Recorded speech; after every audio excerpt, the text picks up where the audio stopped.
Hello, guys. Welcome to a special edition of Table Talk. Usually, my Table Talk videos are quite short and I just rant about things that you want me to talk about in snooker.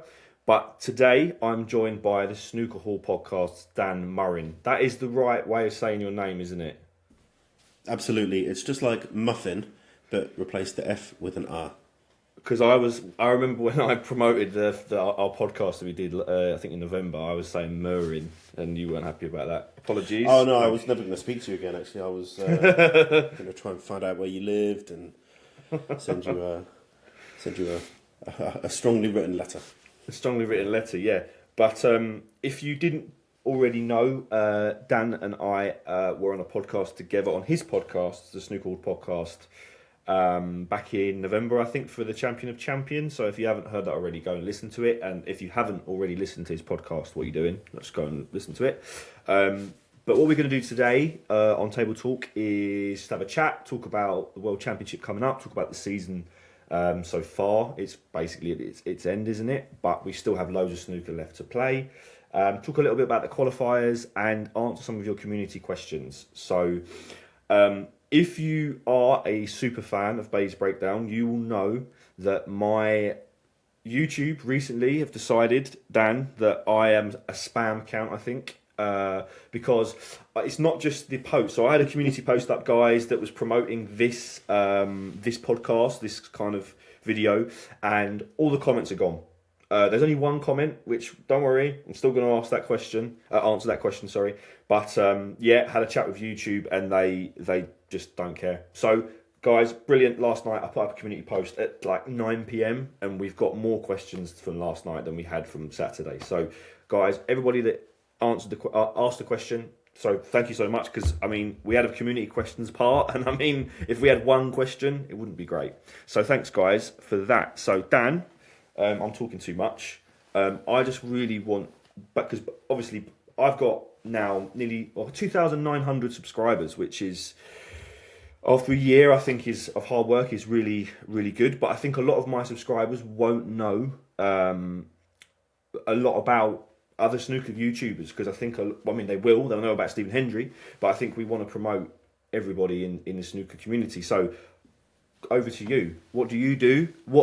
I mean, I've just already plugged your podcast. It's a really good podcast, guys. Go and listen. Thank you. But what do you do? Why have you started a podcast? How long have you been doing it, and why are you doing it? And yeah, just take the floor. The floor is yours. The floor is mine.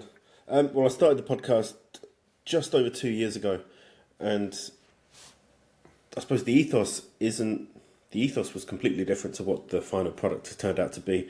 The original, it's a weird story. Well, actually, it's not that weird. Maybe it's a really unusual story. Oh, that's good then. So it was with an old friend of mine who I met when my then girlfriend was at university, and he moved over to the UK from Spain, and he was a huge snooker fan. He fell in love with it as soon as he saw it, as he should. Shows he's a good person. Mm-hmm.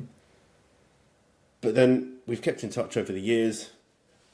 But then we thought there is no podcast for the Spanish-speaking community that he knows of anyway. So we decided to try and do that. But my Spanish is good, but I realised that whenever we speak about snooker, it was in English. So Right. I wasn't, as much as I can order in restaurants and speak about, this and this and this, but I've never spoken about snooker in Spanish. So we decided to, all right, well, let's go for an English language podcast. His English is perfect. Right. But due to commitments, he couldn't do it. He had a kid on the way. He was changing jobs. He just couldn't commit to it in terms of his family life. So I thought, well, I'm just going to do it anyway. And it was very much not a debate podcast, but talk about some of the topics which other podcasts hadn't been talking about. Yeah, because a lot of the podcasts are affiliated, aren't they? So exactly that. If you've got the World Snooker Tour podcast, they're not going to be talking about controversial topics because they can't. Yeah, and even in terms of having, I call it, I think there are a group of players and snooker personalities who are the good old boys, and it's like a little boys club, and they look after each other and they talk each other up, and anyone who tries to kind of break that isn't quite as, they're not welcomed as much as they should be. And we see it on TV and we see it on social media. There's these little clues here and there. But how can we believe everything that we're told by these people? So, and that's no disrespect, not saying that they're liars, that they're charlatans or anything like that, but maybe it's important to hear the other side, to hear the fan side, and someone who's not directly affiliated with any of the governing bodies or any of the contracted broadcasters. Okay, so let's be a little bit controversial then. Can you give me an example? You don't have to name anything specific. Oh, no. Can you give me an example for the viewers that may not be aware? Can you give me, because I kind of know, I think I know what you're talking about, but can you give me a small example to what you do not want your podcast to be? Well, if I look at, there's a few examples.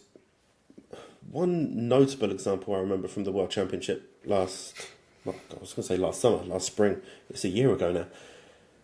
But there was a match, and it was one of the good old boys against one of the new players who's kind of coming through, winning some tournaments. And the gushing about one of the veterans was just sickening. Everything that went his way is, oh, fantastic, wonderful, amazing. And everything that went against this player and for the opponent, even if it was just a good shot, even if it was a bit of luck, it was met with nothing, no emotion whatsoever. And I thought, that's not right. This is not impartiality.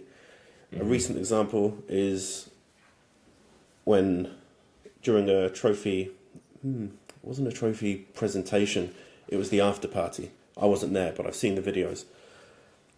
The champion walks in with the trophy, and there's one of the good old boys not even clapping. As everyone else is clapping, they're not clapping. And wow, is it because they've beaten one of their mates? Okay, fine. You want your friend to win, but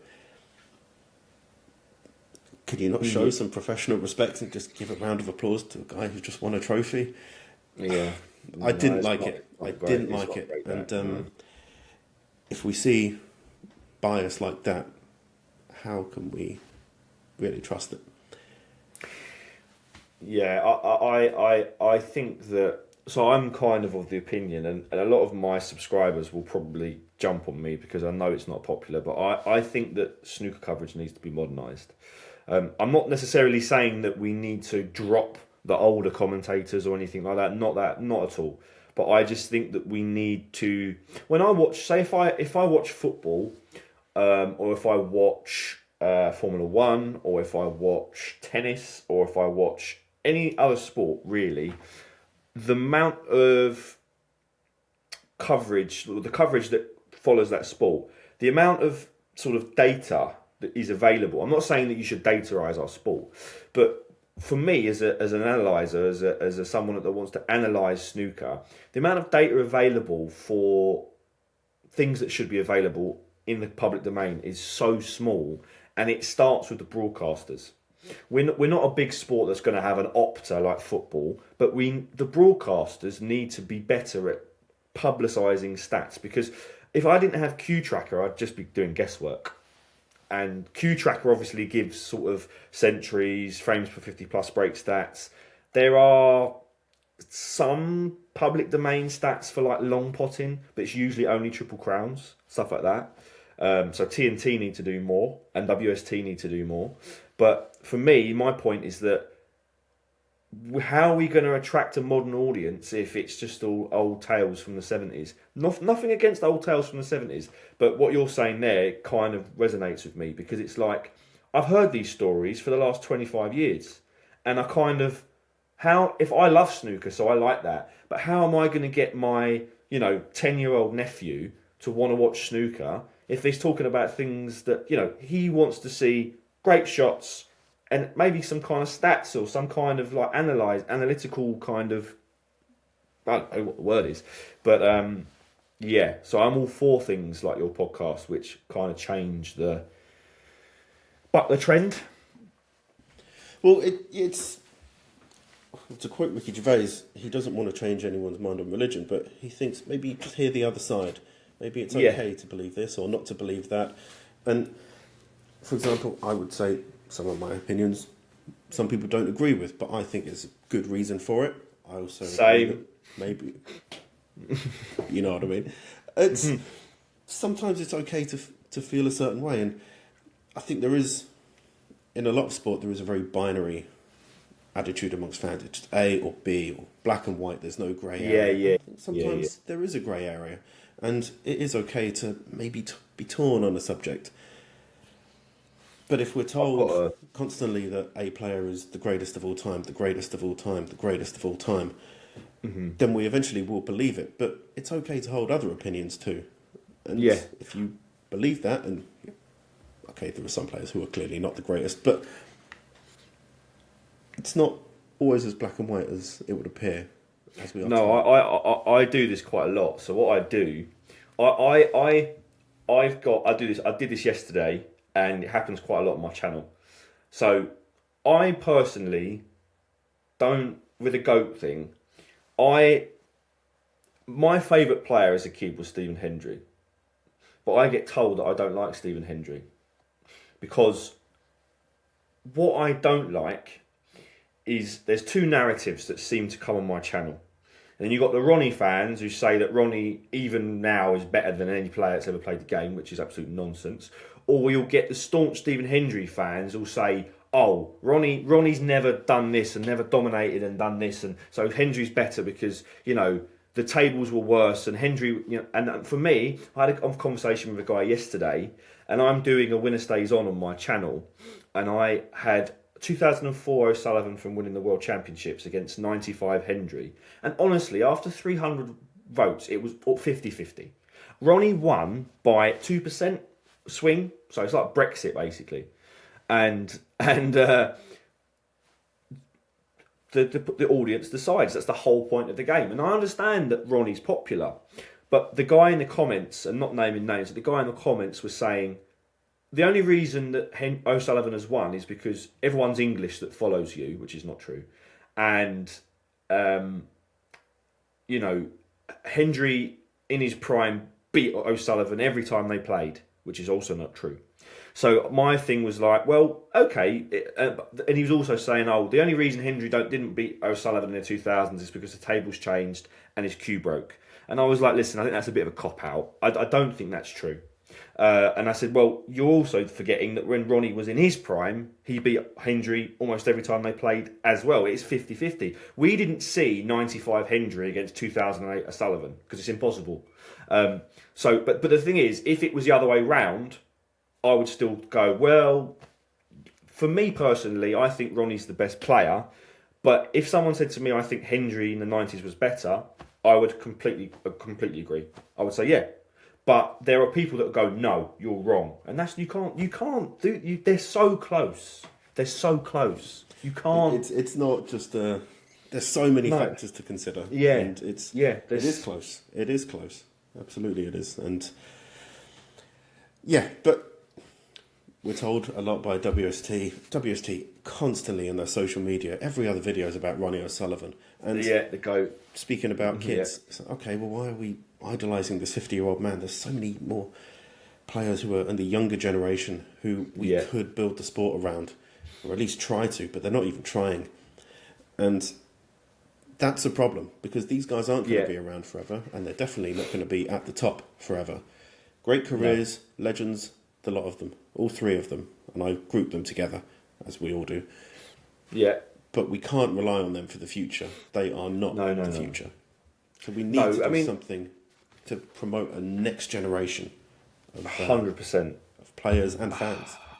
100%, and this is something that continues to come up in my community. So a little bit later, we will answer some questions, and a lot of these questions I've been asked in Q&A. So I'll give my quick opinion, and it'd be really interesting to hear your opinion, because you've not seen, I don't think, any of these. Well, you might have done, but I don't think you've seen these questions. If you have, then good preparation. But I've only just seen them this morning, so. But yeah, so your podcast. What I do notice from your podcast is that it's getting bigger, I think. I don't know the stats, But from what every time I listen to it, and I can't say I listen to every single minute of every single podcast, but I have listened to a few, and I feel like from when I listened to the earlier episodes. I mean, I listened to the Neil Folds episode, which I think was at the end of last season. Yes, that's right. Yeah, Yeah, that episode. When you see Neil Folds on a podcast, you're like, wow, okay, this is a actual very, very strong, legitimate, growing podcast, which is great because Neil Folds is, I think he's one of the best in the business. I think he's brilliant. He is fantastic. He's a wonderful bloke, wonderful commentator, great snooker mind. He's played the game at the highest level. He's a ranking event winner. Yeah. Top four for a while, I think. Yeah, and when the day comes where he doesn't know what he's talking about, then I think we all should quit. But what I love about him is he's honest in commentary. He will say, that's a dreadful shot. Yeah. And he will know better than the average viewer. He will know better than me. He will know better than you. And we need to know that. It's it's not just bad luck. It's not just, maybe you got to... It's just, no, that's just a poorly executed shot. Yeah, and exactly. If he tells us that, we know more about the game. We understand whether a player is playing well, whether they're in form, out of form. We need to know that, and he's just honest. Yeah, I love it. I think he's fantastic. He is, after the World Championship, he will be coming back on the Snooker Hall podcast for another World Championship review. So maybe it will become a tradition. Brilliant, that's great. Yeah. Do you? This is a question that I got asked in my first ever Q&A, and I'll ask it to you. Do you have a goal for someone that you'd like to get on the podcast one day? Honestly, no. Recently I've kind of moved away from the players and referees, and focused a lot more on commentators, coaches, and analysts. So, some players / coaches, but we were speaking. So Ian Burns was on over the summer, Michael Holt as well, but we weren't really speaking about playing. It was just about coaching. How there are more YouTube channels, but a lot of them are players giving Q tips, to quote the Stephen Hendry phrase. But But Ian Burns, just how to. Sometimes it's something simple, how to put backspin on a ball and do it properly. Michael Holt, I watched one of his videos only a few days ago about how to aim properly and how amateur players are not good aimers. So we were focusing on the coaching side. Phil Yates was on after the UK Championship. Yeah, I listened to that one. About this, very good one. He is, Phil. Yeah, he knows snooker. He definitely knows his snooker. But it's focused a lot more on analysts now, and I've kind of moved away from the player side. Nick Metcalf's coming on over the summer as well. That's That's arranged. Not a set date yet, but he'll be on. But again, it's just chatting about the state of the game, how the season went, maybe how next season will go, who to look out for, who to be worried for. But in terms of a goal and who to get, do you know what I'd love you to interview, or I'd love to have you on love for you to have on the podcast? I'd love for you to have Barry Hearn on your podcast. Okay. Do you know? I tell you why. The reason why I say the reason why I say this, right? I know this could be potentially unrealistic because he's the establishment, right? Yeah. But you are not the establishment. I think that would be a brilliant crossover. Honestly, I think that would be great. I would love for you to have Barry Hearn on your podcast because I think some of your questions and the way that you ask things, he would be under pressure. But I think he'd be able to answer a lot because he's got. He's faced tougher opposition than me, but he's a very intelligent. He is. Yeah, he's a very intelligent guy. Media savvy. He knows how to handle situations, but there's no harm in pressing him for answers. Not at all. But, I can see what you mean there. I can see what you mean. I just think that would whether be... he come on mine and not WPBSA or WST. Well, you never know. You never know. You never know. If you get bigger and better and keep aiming for where you could be in the next year or 2 years, then Barry Hearn might come on. Sky's the limit. Exactly. Sky is the limit. So great. So for my viewers, if you could do me a favour, if you've got to 20 minutes in for our little podcast, can you do me a favour? Can you give us a like and subscribe if you haven't already? I mean, if you're 20 minutes into a podcast, I think you probably want to see more of us. So, not Dan. I'm sure Dan will be on at some point, but if you want to see more of me, hit the subscribe button. And we're going to move on and away from Dan, because I know you want to hear about Dan, but if you want to hear more about Dan, go and listen to his podcast. So yeah, what's been your favourite tournament of the season, Dan? What was the tournament you've enjoyed the most? In a strange way, this might not be the most popular answer, but in a strange way, I really did like the string of 6-2s at the Masters. I thought that was just a weird anomaly. Yeah. Overall, was it the best tournament? Probably going to say no. Scottish Open, I think, got a bad rep. I thought the Scottish Open wasn't that bad. It was kind of understated. A few of the big boys pulled out. Some of them went out early. Yeah. I think that's not a bad one. But, no, it would have to be the Welsh Open for me, actually. Welsh Open. It would have to be the Welsh, and especially the final that we had. Okay. That was pretty special. I did enjoy that. The Welsh Open. Yeah. No, I think they're good. I think the Triple Crowns this year so far have been a little bit. Well, I'm hoping that changes now. But yeah, of course, yeah. But my viewers will know. I did a predictions video in August, and I've got both. Well, this is not actually true. I predicted the 3 winners of the Triple Crowns. And I've got 2 right so far, but in a wrong way.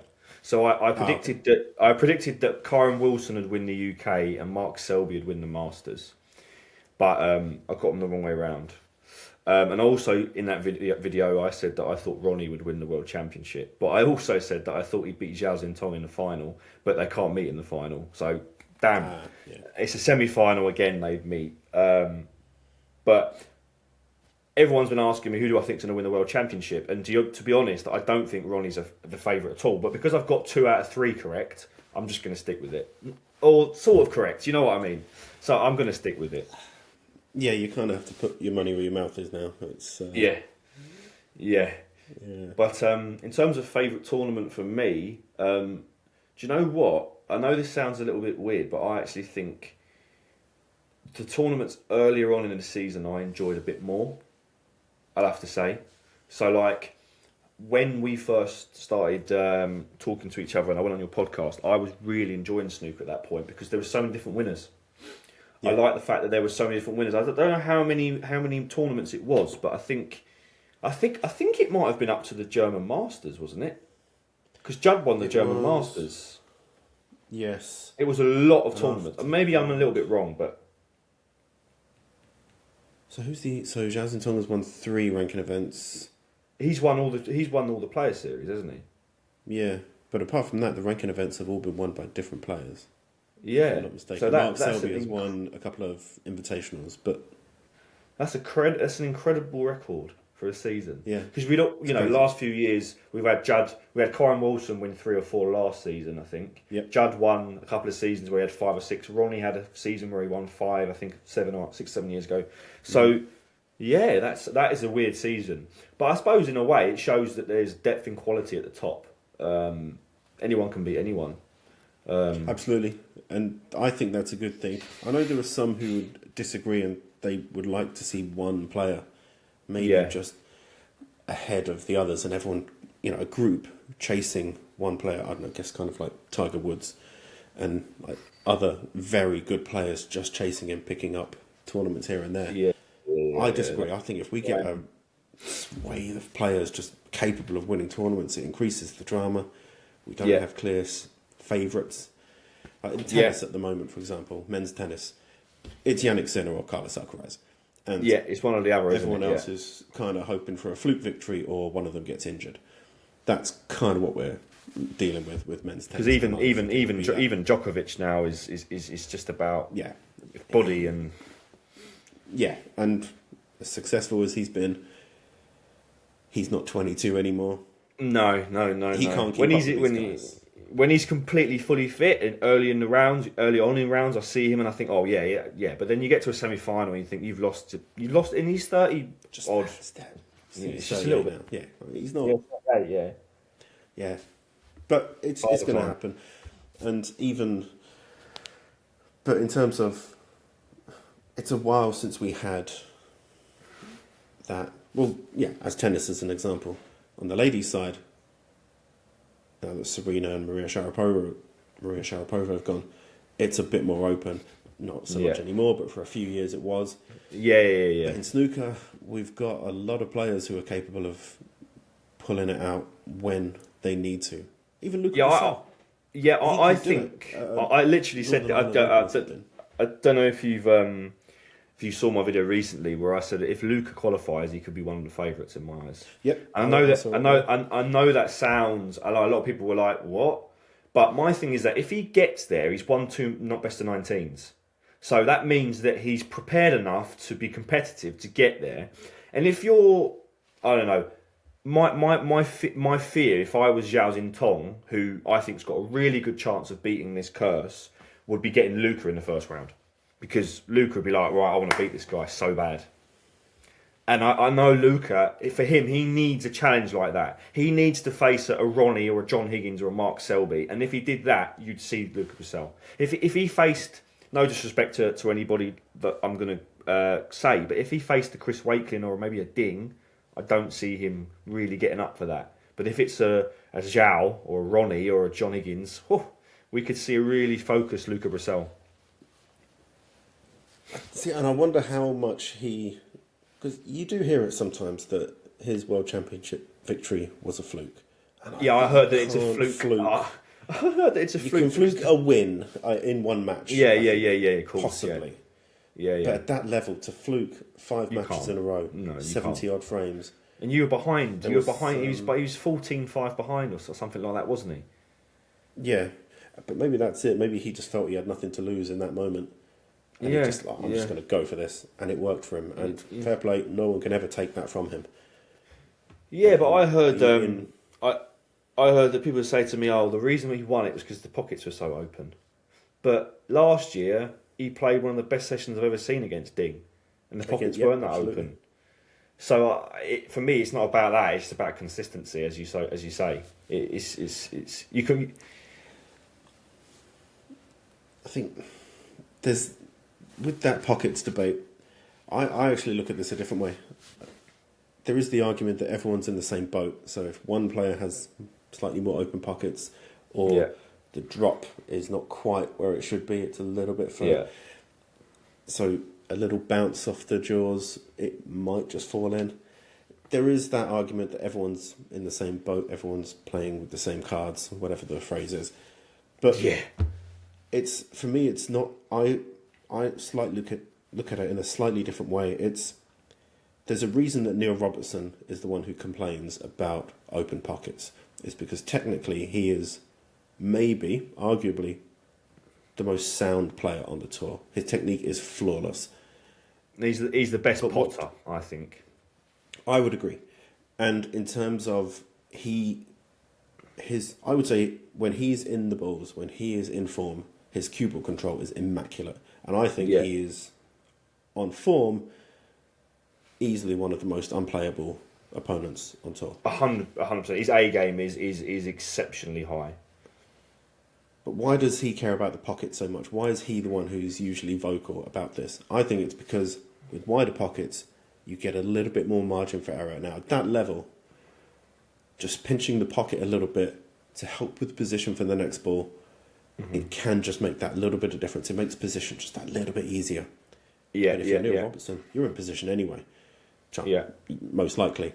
He doesn't need that advantage, whereas other players might need it. He doesn't want them to have that advantage, because it is actually helping them to beat him.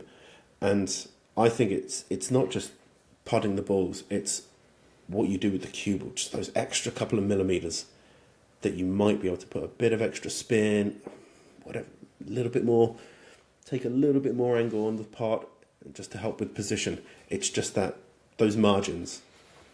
And if it is Yeah, I guess it is literally a marginal gain, but he Yeah. is the one who's vocal, and I think there's a reason for that. Well, yeah, if you're the best, well, arguably top two, top three best potters on tour. If you're technically probably the best in terms of ball striking and just stance and everything, and you're playing on a table that you know your opponent's going to struggle on, but you're not going to because the pockets are tight. You're opening the pockets, you're making it a more level playing field. So if someone with a poorer technique that can just sort of wing it and fudge it gets there, or even somebody that's a really good recovery potter. If someone's cue ball control isn't great, but they're a great recovery potter, if you've got open pockets, it's going to be better for them. And I think, well, you like segues. This is a great segue for us. Wu Yiza. So, I don't know if you saw my recent Wu Yiza video. I have got a little bit of criticism because I actually said I think he could be better than Zhao Xintong. And I stand by that. I think he could be. Because I looked at the stats, and the stats show that he is marginally better as a break builder now than Zhao Xintong is. Now, it's a millimetre. Honestly, it's 0.05 in terms of 50 plus breaks. So 0.05 frames better. Now, but my argument was that Wu Yiza is younger than Zhao Xintong. But anyway, the segue, does he only do well when the pockets are big? That's the question. Yeah, I don't think we'll ever. Well, but will we ever know? That's a really good question, isn't it? So that's my my question, because I remember I did a live stream, my first ever live stream, I think before the Players Championship, and everyone in the chat was saying, yeah, he'll beat Mark Allen if the pockets are big, and the pockets weren't big, and Mark Allen beat him. So I don't know. Yeah, I don't want to say that success is down to pockets being big, but he does smash them in there. And I did watch the International Championship, and the amount of balls that shouldn't have gone in were alarmingly bad. I've looked back now since, and I've gone, oh my god, like that's actually mental. But then I watched the Tour Championship, and the pockets. I don't know if you noticed at Manchester, the pockets were ruthless, rascal pockets. I mean, John Higgins played a black that it was in, and it didn't go in. I was like, what is going on? And yeah, Wu Yiza obviously didn't. He had a tough match, but yeah, that's my question to you, and I don't think you can really answer it, to be honest with you. No, that's a tough one. I watched him. Well, I've seen him live a few times as well. The first time I ever watched Wu Yiza live was the Brentwood Final 2024. I remember you saying, yeah. So Neil Robertson, but Neil was 7-2 up or 8-2 up, and Wu Yiza reeled off 5 in a row. I think, yeah, he got it back to 8-7, and then Neil eventually got over the line 9-7. But he was able to win 5 in a row, where he'd been kind of taken to the cleaners in the first session. What changed? Did the handbrake come off? Maybe I've got nothing to lose here, I'm just going to go for this. But then that wouldn't change based on pocket size. No. That's a difference in mindset, mentality, attacking snooker. Yeah. So when he turned it on, it was when he kind of was chasing a lost cause almost. Oh, that's a really good question. Would he be? So I've spoken about a lot of when I do analysis for Asian players, and this is not just specific for Asian players, but I use Asian players as an example. Wu Yiza, Zhao Xintong, Ding Junhui. What you'll notice a lot of the time, most of the time, with young Chinese players that are good, they'll win tournaments in China first. Then, if they're going to be good, Ding Junhui, Zhao Xintong, they'll start winning tournaments in Europe easily. Wu Yiza, if he does that either at the World Championship or next season, then you'll know that he can do it in his home country in different climates, different table conditions, and then you'll know. Because I think right now, when I see him in Europe, he does look like a different player. But then how can you isolate what that reason is? It could be so many factors. So that's the issue. That's the issue. And I think it works the same with players from Europe. I mean, they usually win tournaments like Jack Lasowski, for example. Took him so long, but he was always going to win a UK event, I think. He might then go and win the World Open, but he was always going to win. I think it's just human nature. But when you're able to win a tournament in China, then win a tournament in Brentwood, then win one in Manchester, one in Germany, that's when you know you're a top player, I think. So Wu Yiza has to do that. But is it because of pockets? I don't know. Well, so I'm thinking about another. So Zhang Anda, his ranking event came in China, if I'm not mistaken. Zhao Gudong, Chinese player, his 2 victories back to back in China. Maybe so for that, they need to take the next. And this is nothing again. So I don't want any viewers to think, we're having a digging out Chinese players here. I don't think it's that, but I think it's human nature that you're more likely to your first title to be close to your home. I think that's obvious. But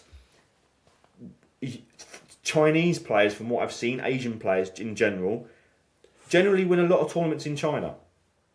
Why is that? Ding. Honestly, I'd never considered it.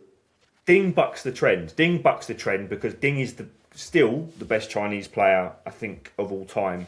I know Zhao's won a world championship. I think he has to do other stuff to be able to be better than Ding overall. But Zhao Xintong is the second one. Marco Fu, you could argue. I know he's not Chinese. He's Asian from Hong Kong. But apart from that, you're looking at players that mainly win tournaments in China. Now, is that a pocket problem? Or is that mentality? Or is that jet lag? Or I don't know. So that's the questions that keep popping up. And a lot of really good people that consistently comment on my videos who are very knowledgeable, not just rage baiters or anything, say this kind of stuff. And I'm like, well, if they're all saying it and they've got a lot of good opinions, there might be something in it. So I don't know. And I'll put it over to the comment section of this video. What do you think? Dan doesn't know. I don't know. Well, I'm trying to think of some examples where that's not the case. And the only one I can really think is Yan Bingtao. He won the Masters. I can't remember. He made the final in Northern Ireland when he was like 8 years old or something like that. Yeah. He made a Riga final and he made a German Masters final. So he's made a few finals. Yeah. In Europe. Yeah. I can't remember him doing that in China. So maybe he's an anomaly. But Yang there are Bingtao, examples There are examples, yeah. I've never considered another thing. James Bottonar. I think he won the Thailand Open twice. Times, yeah. So and this is not just an Asian thing, of course not. But it's definitely something that could be not a problem, but there might be difference in climate, cushions, tables that players in Asia get used to. And they're therefore more likely to win in Asia than they are here. For the record, I don't think it's pockets alone. I don't think that's the case. Mm-hmm. Crowds are different. Mark Allen is a good example. Actually, he's won in Belfast a few times. Yeah. Is it home advantage? Is it having the crowd behind you? Ronnie's won the got to be a Masters. factor. Ronnie's won the Masters 8 times. Mm-hmm. It's like a home tournament for him. Yeah. I mean, obviously he's a Londoner. I know he lives in wherever he lives now, but he's a Londoner. So yeah, but it can work against you because Steve Davis is a Londoner and he hated playing in the Masters. So I don't know, guys. Do you think we've got a point? Let me know in the comments. If we're talking rubbish, let me know in the comments. I'd like to know your thoughts on that. But I did actually say that I thought Wu Yiza could be the best Chinese player of all time. So time will tell. I just did that, and a lot of my analysis is what I feel gut. But I looked at the stats, and the fact that he got 40 odd centuries last season, 50 centuries this season, he's 22 years old. But I know centuries are not a barometer of how good you are as a player. I know that, but it's definitely something that can show how good you are because you're not making 50 centuries. You're not making 50 centuries a season if you're rubbish. Do you know what I mean? So yeah, it's at least a clue, maybe even an indicator. It's not evidence. It's not evidence, but it's a good barometer. Yeah, absolutely. Yeah. I would agree. But well, season review, like I said to you earlier, we don't need to go through every tournament. I'm sure the viewers are knowledgeable about the season. But have there been any players that have impressed you, and not just young players, just in general? Have you been surprised by anybody in a negative way as well, or positive way? Yeah, there's both actually. Say, slightly underachieving. This might sound weird. Shaun Murphy. I expected more. I know he won a tournament. He's made a few finals as well.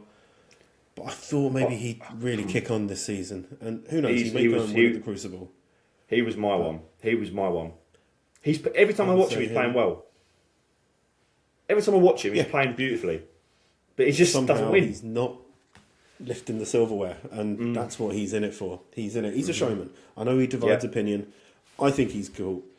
Is he cool? He's cool, yeah. He loves it. He knows what he's doing. Yeah, but yeah. Yeah, I get that, yeah. There's something that's just lacking that one final little factor, and I think working with Peter Ebdon has done something for him. But maybe there's just something that's not quite there.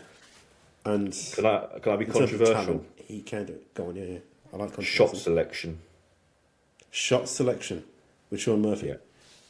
Have you seen his new break? Yes. It's a bit more spread. My thing for Shaun Murphy, I might be controversial and you might disagree. I don't think you hire Peter Ebdon for as long as you have if you don't have a problem with shot selection. Because Peter Ebdon was a crazy shot guy. He used to play some crazy shots. We all know that. His shot selection was bizarre at times. But I think when it came to it and he knuckled down his shot selection, he knew the right shots. I think he just was a bit out there, his waistcoats and stuff like that. But for me, Shaun Murphy, what lets him down is just that sometimes I'm like, what do you... And what's really weird, he's actually a good commentator. So he knows the shots. But I think it's shot selection. That's just my personal opinion. But that's... Because break building ability clearly is not a problem. No. Long putting, not a problem. And he's got the experience and the know-how to play a decent safety game. Whether he wants to or not is another matter. But he can do it. So I would say he's one of the...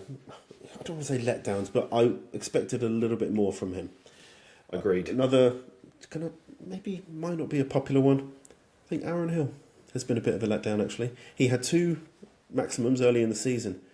I remember that, I haven't heard from him since.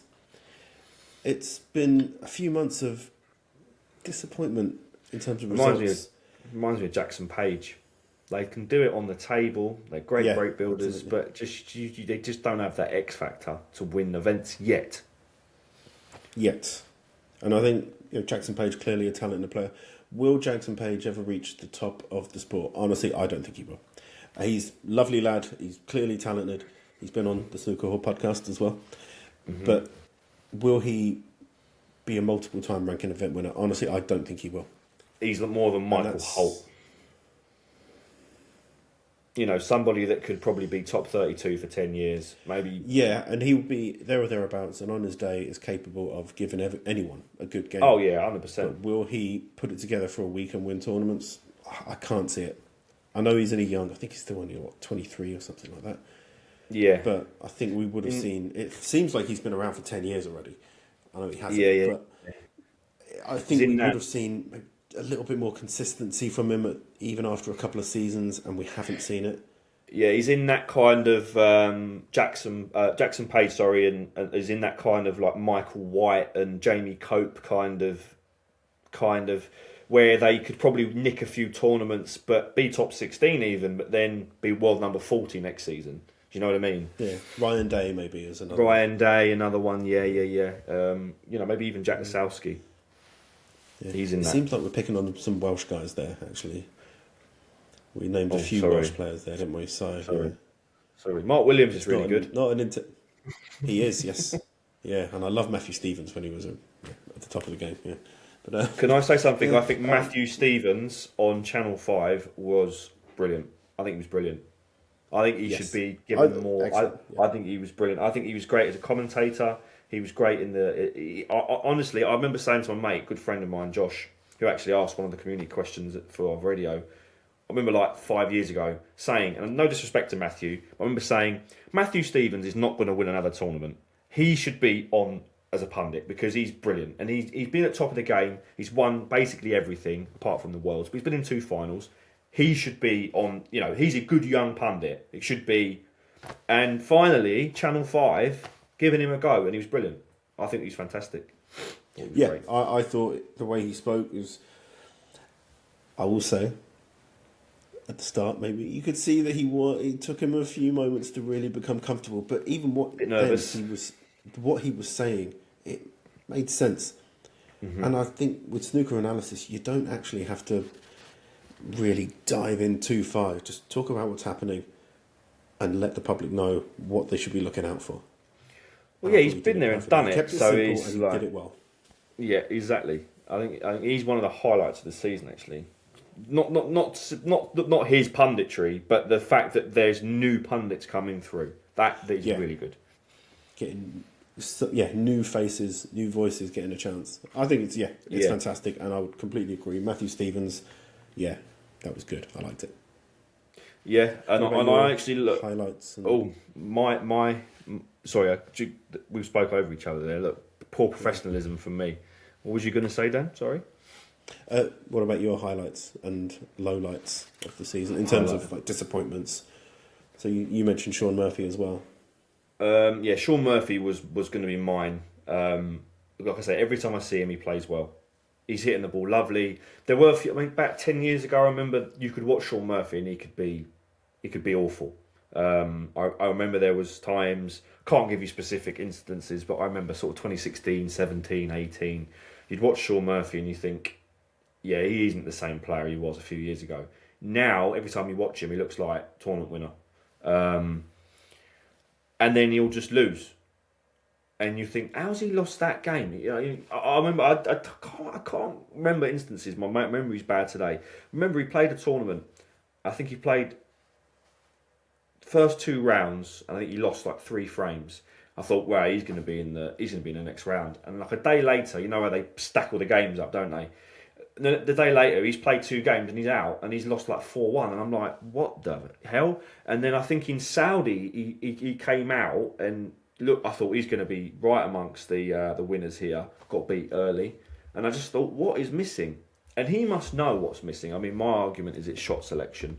But I also think that it could be other things. I mean, Sean Murphy relies heavily on long potting. If his long potting's slightly out, then that could hurt his game massively. I don't think he's got a game.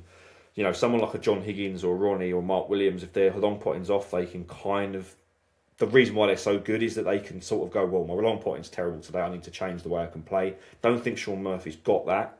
I think Sean Murphy plays plan A. Plan B, there's no plan B. Plan B is make plan A better. And that's pretty much Sean. But I think if he goes on and wins the World Championship, we can delete this video because I think he can definitely win that. So he would be my sort of disappointment. I have to say I didn't think that Zhao Xintong was going to do this well. That August video, I said I thought he'd struggle this season, and do you know what? Up until about February, I was right. I remember in the Scottish Open, he lost to Joe O'Connor, and I thought, right, I'm going to be right. And I don't want to be right because I really like Zhao Xintong. I think he's a great player. But winning 3-player series, I think he's the first player to ever do it in the same season. He shut a lot of people up. He shut me up, and he goes into the Crucible as one of the favourites, and I think we're going to discuss our World Championship favourites in a minute. But he's been a good surprise because I was like, wow, he's actually very good, and he's as good as he was when we saw him last season. So that's a good thing. He's been, because he won that, I call it that silly exhibition event in Saudi Arabia with the golden ball. Yeah, the smaller one. In terms of prize money, he's doing all right in terms of prize money this season. He definitely, yeah. But is that Golden Ball event really going to be... It's nowhere near the World Championship. It's nowhere near the UK Championship. And I'm going to say it's nowhere near that German Masters he won a few years ago. No. But winning these 3 events, you are right. The way you said it is right. He has shut a lot of people up. Those who thought kind of drift and just maybe pick up one tournament here and go out in the second round of the Crucible this season. Now, you've got to say, the way he's playing, he's one of the favourites.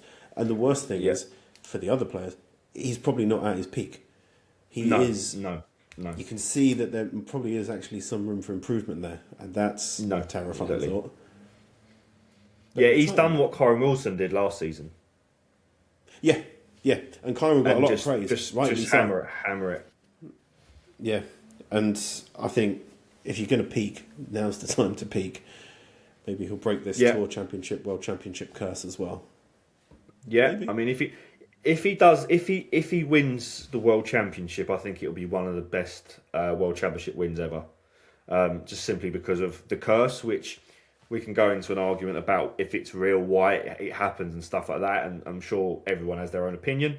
But it hasn't been broken yet, and if it is to be broken, well, he's the only one that can do it at the moment. So, So, just I know you love segues, and we've spoken about things that we think. I was thinking about this yesterday, and I was thinking, right, I want to ask Dan this because it's going to be controversial. I think the people in the comments are going to love it. So I want you to comment on this, guys, if you're watching. I'm just going to hit you straight with it. Have we seen the best of Judd Trump? Is because I thought this after the World Championship, unless he has a really good tournament, I think he drops off the world number one. I think he drops down. And I think, and if it doesn't happen in May, it will happen over the summer unless he starts winning. I don't know if he's playing well enough to get back to that world number one spot. I think at the moment, from what I can see, apart from an odd tournament here and there, the only way is down at the moment. So will he come back? Is 2019, 20, 21, 22, is that the peak? And we've obviously been seeing some good consistency. Is it done? Is that level? Is Judd Trump era over? Because I think since 2018, 2019, he's probably been the best player in the world overall. Yeah. But is it now? You know, the likes of Zhao Xintong and Kyron Wilson and Mark Selby getting back to his best. Is it now? Judge, you need to pull your finger out, otherwise you're left behind. See, and this is... I'm a big tennis fan, and there was a player, Dinara Safina. This is relevant. And she was world number one, but then when she came up against Venus Williams, I think it was the French Open, Venus absolutely destroyed her, because Venus Williams was a wonderful, wonderful tennis player. One of the greatest, yeah. But the world number one ranking meant absolutely nothing, and Venus had no respect for that status whatsoever. She destroyed her. And the commentator said, it doesn't matter who wins in Hamburg, it doesn't matter who wins at this third-rate tournament. People remember the majors, the French Open, Wimbledon, US Open. And it's true. Judd Trump has won 30 is it 30 or 31 ranking tournaments now? Yeah, he's a wonderful number. I think. Yeah, he's had a great career. Any player, or most players, I think, would switch their career for Judd's. And his resume, his medals, his trophy cabinet, no question. But why has he only won a single world championship? And that performance he put in against John Higgins, it was mesmerising. It was snooker. You could say snooker from the gods. I know that's an expression that is thrown around. But it was fantastic. Absolutely fantastic. And even John didn't actually play that badly. But he couldn't get close to Judd. So Judd was able to do it 7 years ago. Yeah. He was able to then continue that and win trophy after trophy after trophy after trophy. I would say that there is some precedent for Judd having slumps, though.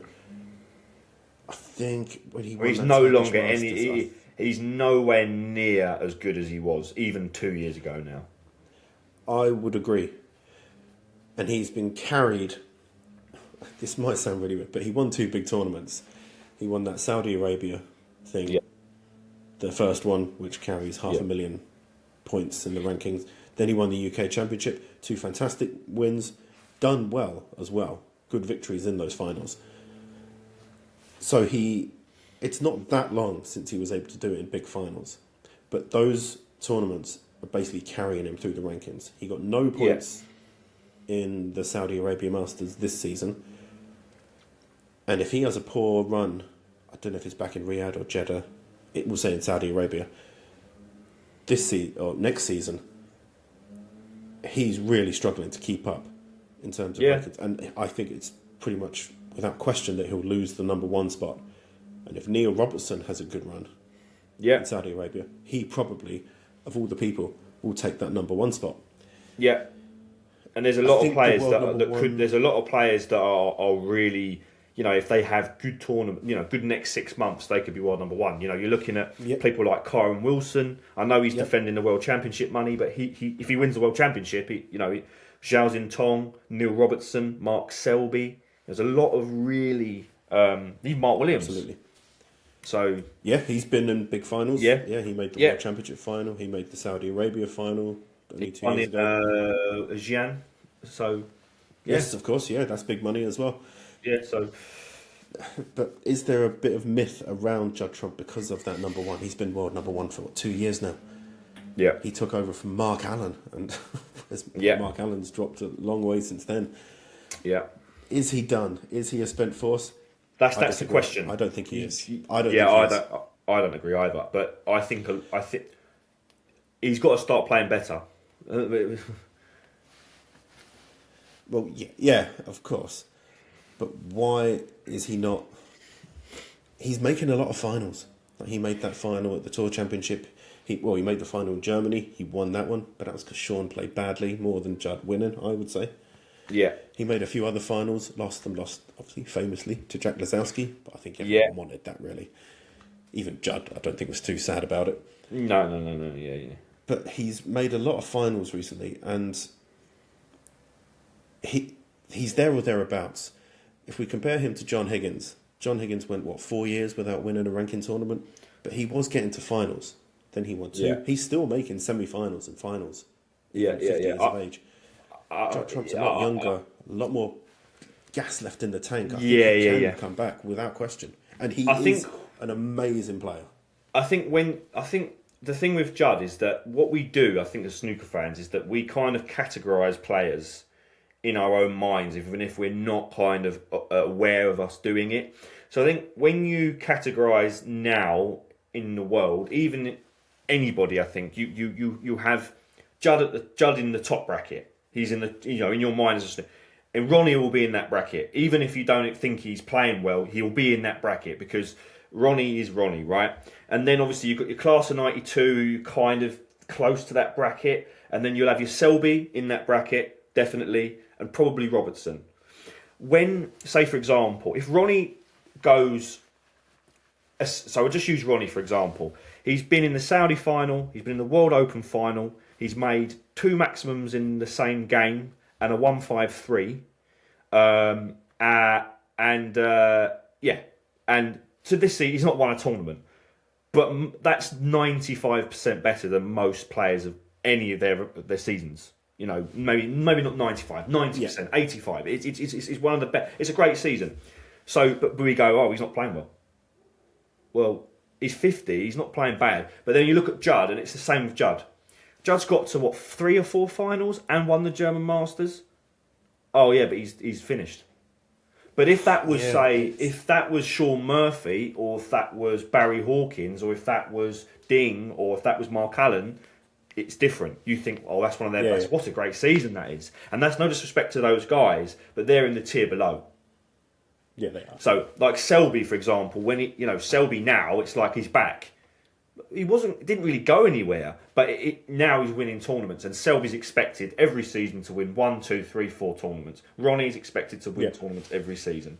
Judd is the same. But the problem with Judd I think, is that, as you've alluded to, whereas Ronnie, Robertson somewhat, but Ronnie and Selby, they win majors. So does Robertson up to a point. Trump hasn't often won majors, and that's the problem. I think he's won, how many Triple Crowns has he won? 5 or 6? Which is 5. Good.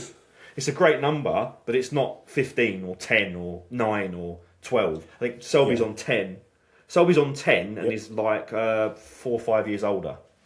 And I don't. Dean's on 4, no world, of course, but Sean Murphy's on 4. Judd's only 1 ahead of Sean. Yeah. And Sean's been around a few more years. I would say that Judd Trump is a better player than Sean Murphy. I would say all round, yeah. And whenever they meet in big matches in the Masters or in UK Championship, they often face each other in Champion of Champions recently as well. They've come up against each other, and they're always great matches. But you always back Judd to beat Sean in those matches. Because Judd's the German Masters final. I watched it live, and you just got the feeling that Judd had his number in those big matches. Yeah, Sean Murphy. Yeah, Sean Murphy is a world-class player. Judd Trump's a winner, and that's the difference. Sean Murphy wins. Nothing against Sean. Nothing against the likes of Mark Allen or Ding. They win tournaments too. But Judd Trump is a killer, and that's the difference. So we kind of then compare Judd to the Ronnies and the John Higginses and the Neil Robertsons and the Mark Selbys, and therefore we look at Judd and think, he's slipping. I think that all he needs is a really good run in the World Championship, and I think that will change his outlook next season. I think a final. He got to the semi-final last year, so. But Mark Williams. Yeah, even then he made a final when in 2022 he made the final. Yeah, and he wasn't even playing that well in that. He can, but that's the difference. I think it's winning when you're playing well, especially if you're at the top. You don't expect it, but maybe it's a little bit easier. But if you're not playing, that ability to win when you're not playing well, Neil Robertson, I think, has it. Yeah. He can just grind out another way to win. Like, his safety game is fantastic. And I would say Judd, the way he has developed his safety game, it's really propelled his career to the next level. Yeah, and he just needs to deliver at the Crucible, I think. That's the main weapon used against him. Only one World Championship. Okay, 30-odd ranking tournaments, won the Masters twice, but you've only got one world title. Why? Are you a choker? Are you a bottler? No, he's clearly not. Like, he's a winner. And you don't win 30... I've often heard, Judd's lucky. He gets lucky in matches. I was like, okay, a bit of luck goes your way, sometimes fine. But luck is only worth having if you take advantage of it. Yeah. And I'm an Arsenal fan. And one of my mates would always say, back 20 years ago, Frank Lampard's not that good in midfield. He gets lucky. All of his shots are deflected in. I was like, well, he scored 180-odd Premier League goals, did Frank Lampard.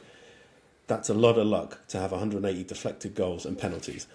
Yeah, you've got to be good, haven't you? It's just not true. Yeah. Every player gets luck. Judd just pounces on it. And what you said, he's a killer. He does not care. He doesn't apologise when he gets luck. That's just part of the game. That's just him. But there is something I've noticed, actually, speaking of Sean Murphy, just before we move on here. I think there is an unspoken respect between Sean Murphy and Judd Trump. Judd, whenever he's speaking about snooker, he'll often speak about himself. Right. But I think the way he thinks about Sean Murphy, I think it's really respectful. And I think out of all the other players, I think he holds Sean Murphy at a really high standard. He has what's the word? A great feeling for Sean Murphy. How would you say that? You know what I mean? Yeah, I know what you mean. I think technically, Sean's a lot better than Judd. Technically, technique wise, and I think for someone like Judd, who's obviously a killer, a winner, he's going to look at Sean and think, look, the way he carries himself. I know people don't like him, but I mean, on the table, and the way that he hits the ball and break builds, very classy player. Very, very classy player. I know some people don't like his personality, and that's fine, but I think as a player, great player to watch as well.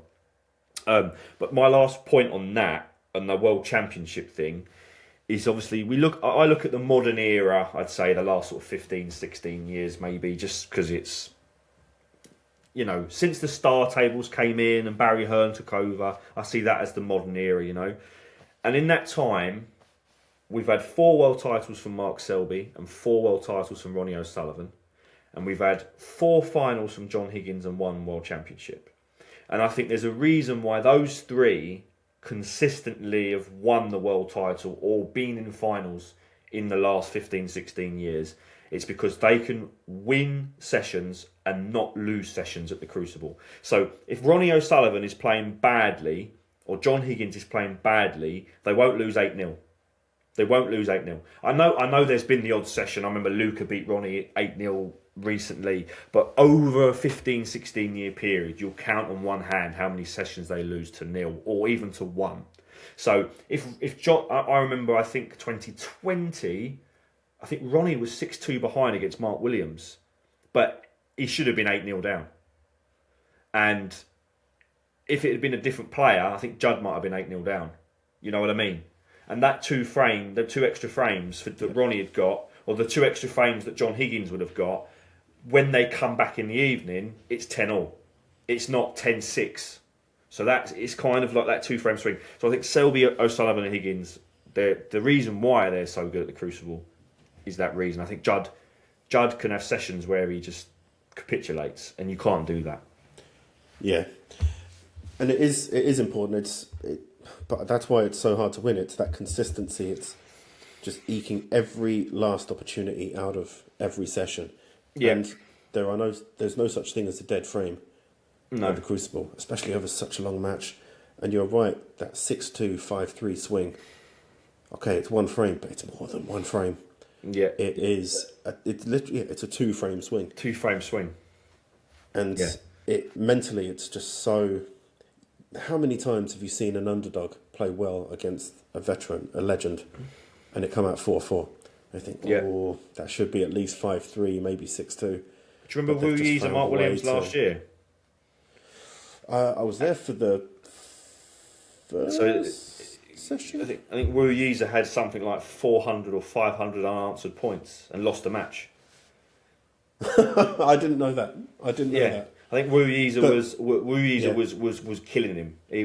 But Mark Williams nicked a frame, and that's it. You nick that frame and you think, oh, he's nicked a frame. He's going to win this now. And I know I didn't include Mark Williams in that bracket there, but he's almost on that bracket, you know. Just to give another example of that, and these guys who have been doing it for so long, John Higgins versus Joe O'Connor, the same. Yes. Joe O'Connor was the better player in that match, but John found. I think it was 10-7 to John in the end, and Joe, he'll leave that arena thinking, how did I lose that match? It's like, I was clearly the better player, but John just ground out these little breaks of 30, this little break of 40, but they all add up, and it's match play at that point. You can't blow everyone away for 71 frames to win a world championship. You won't do it. I agree. Sometimes you just got to grind. You have to, and I make this the last point of this. I make this conversation. If 2025 World Championship, we went back 25 years to 2000. Ali Carter beats Ronnie O'Sullivan 10-3 in the first round, but because it was 25 years later, he was able to beat Ali Carter, Zhao Wei, and Pang Jiansu, and then for the first 8 frames, give Zhao Xintong a game. I mean, and we all knew he can't. You know, whatever you think about Ronnie, it was fighting until that point, and Zhao Xintong just flew away. But you know, if that's a young Ronnie O'Sullivan who hasn't gone through all those world championships, he loses against Ali Carter in the first round because he sometimes you'd be watching him and you think he can't even pot a blue into the centre. He's missed the blue. But like, you know, John Higgins is the same. I think you know, some matches you see, tournaments you see John Higgins and he gets to a final and you think, you know, the Masters for example, how many times was he like out of it? But then he came back and he got in the last, you know, and I think Judd lacks that. Will he get that? I don't know. I think that's a question for the comments. Just quickly, I'm going to ask you who your 2 favourites are for the World Championship. But I just want to let you know, not just you, I'm sure you might already know, but for the people that are watching the World Championships, if all the seeds go through, so the first round, which never happens, but if it does happen, in the second round, we'll have Ronnie O'Sullivan against John Higgins. we'll have Kyron Wilson against Mark Allen, and we'll have Ding Junhui against Zhao Xintong. And if every seed gets through, we'll have a Mark Selby and Judd Trump quarter-final. So I am looking forward to that. I know at the start of this we said, right, the old timers need to go away. I really want to see Ronnie O'Sullivan, John Higgins in the last 16. 3 sessions. I just want to see that. Okay, I hadn't looked at that, but those are 3 tasty matches. John Higgins is not world number 5. John Higgins is 5th seed. Ronnie's 12th seed. He's dropped down quite a lot. So, and that obviously is Allen's dropped down a lot, which is why Wilson plays Allen and Higgins plays Ronnie. But you know, if you're Mark Allen, if you're Kyron Wilson or John Higgins and you're high up the rankings and you see you've got to play Ronnie or Mark Allen in the second round, you're like, God. Again, it's got to be a little bit demoralising, isn't it? Yeah. But I guess it's one of those factors. Okay, you're playing against a lot of good players. That might affect betting odds. But how can you... It's one of those... I was speaking about it on the latest episode of the Snooker podcast. Nice little plug there. But about those intangibles that you can't touch. Or literally intangibles you can't touch. But they're so hard to put a statistical number on some factors. Mm-hmm. And that fear factor is one of those, I would say. Yeah. And they definitely have that. All those players have that in abundance. And I would really look for... Selby Trump quarter-final, I'm really looking forward. If that happens, I'm looking forward to that. Oh. And but I also will say that if we do get an informed Ronnie O'Sullivan, and if we do get an informed Zhao Xintong, they will meet again in the semi-finals. So, you know... I would really like to see Ronnie play well and Zhao Xintong play well over 4 sessions. I think that would be a really good match. I don't know who would win. I think Ronnie, if he plays his best, might nick it, but he's 50. So I'd love to see that. Just for the ages, just to say, look, we saw these two play, punch each other, go swing for swing, round for round. Because I think the last year's semi-final was a bit limp, really. Ronnie versus Zhao Xintong. Yeah, I think it was a bit limp last year. Yeah, it was. Ronnie didn't play well, and Zhao played amazing. It wasn't a great match. The other semi-final was brilliant, but yeah, there was. I'm happy to say I was in the crucible for all 3 sessions of that match, and I didn't actually have access for the 4th session. Oh, what, the Ronnie game? So I was able. No. So I was able to actually watch the entire match, and he still had great support. Mm. But whenever, and I wanted a Zhao Xintong victory because I think the snooker needed that. Mm-hmm. But the narrative that went through the tournament was that he wasn't challenged. Yeah, and I would say that Peng Zhu, good player, of course. Peng Zhu, underrated, I would say. Yeah. But he didn't challenge Ronnie. Ali Carter did not challenge him. Nor did C. Who was it? Si Zhao. Yeah. And he's not the same player anymore. And I think he will struggle to maintain. He would be actually one of those disappointments, I would say. He's not going to... He needs to do something, otherwise he's just going to disappear. But so he wasn't challenged, and as soon as he came up against a formidable opponent, he just couldn't handle it. Well, I heard. No one quote me on this. I've heard that at 4-4, Ronnie said, "I can't do this anymore." I'm not saying he gave up, but apparently at 4-all, Ronnie was like, basically saying, "I'm at 100% capacity here. I can't do this for 4 sessions." Not that he gave up, but like I'm not going to win this. I can't. But he competed well. He competed well in the first session, but then I could see in the second, third session, and I'm not taking anything away from Zhao Xintong because he was the best player of that tournament, but I just watched it and I at that point thought, Ronnie could retire here, but happily for snooker and for Ronnie fans, whether you like him or not, I think it's good that he didn't retire on that, because I think that was a bit limp. That would be sad.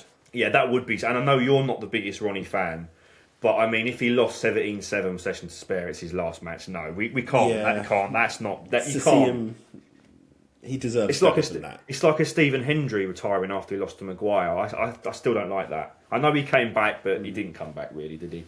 He didn't. That never. Yeah, so if he'd have lost, say, a 13-12 to Maguire and had 4 centuries, that would have been great. But Yeah. And yeah, to see Ronnie, I say I'm not the biggest Ronnie fan, but I know he deserves a more.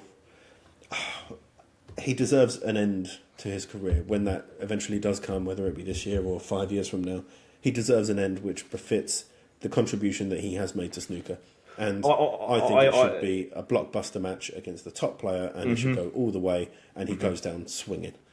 I personally think that if he does retire, I do think he believes he can win an 8th, and I think he will persevere to try and win it in the next 2-3 years. Whether he does or not, I don't know. But I think that he'll retire after winning something, I think. So say, like, for example, he might have had 2 or 3 years where he's playing rubbish and then he wins a British Open. I think he'll go, that's it. He'll be one of the players that will do it mid-season. I don't think many would. I think he would.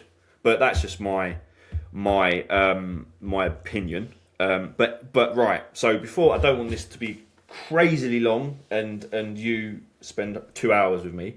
So we're going to get into the community questions. But I'm going to try and be quick fire with these unless they need a little bit more attention. But my question to you, who are your 2 favourites for the World Championship? I would say Zhao Xintong, I have to say. Zhao Xintong and Kyron Wilson. Okay. I am going to go Mark Selby and Ronnie O'Sullivan. Because I have to go Ronnie O'Sullivan. Why Mark Selby? I really, really think he's simmering. I think there's been points this season where I've seen him play his best snooker. There have been tournaments where he hasn't. I think if he's always a slow starter at the Crucible. I remember he nearly lost in the first round in 2014. I think if he gets through the first round, I think if he gets to the quarterfinals, plays Judd, he'll beat him over 3 sessions. And I think that side of the draw is tough, but both sides of the draw are tough this year. They're all saturated. Ronnie's in the top, Zhao's in the top, Selby's in the bottom, Trump's in the bottom, Higgins is in the top, Robertson I think's in the bottom. There's no easy draws.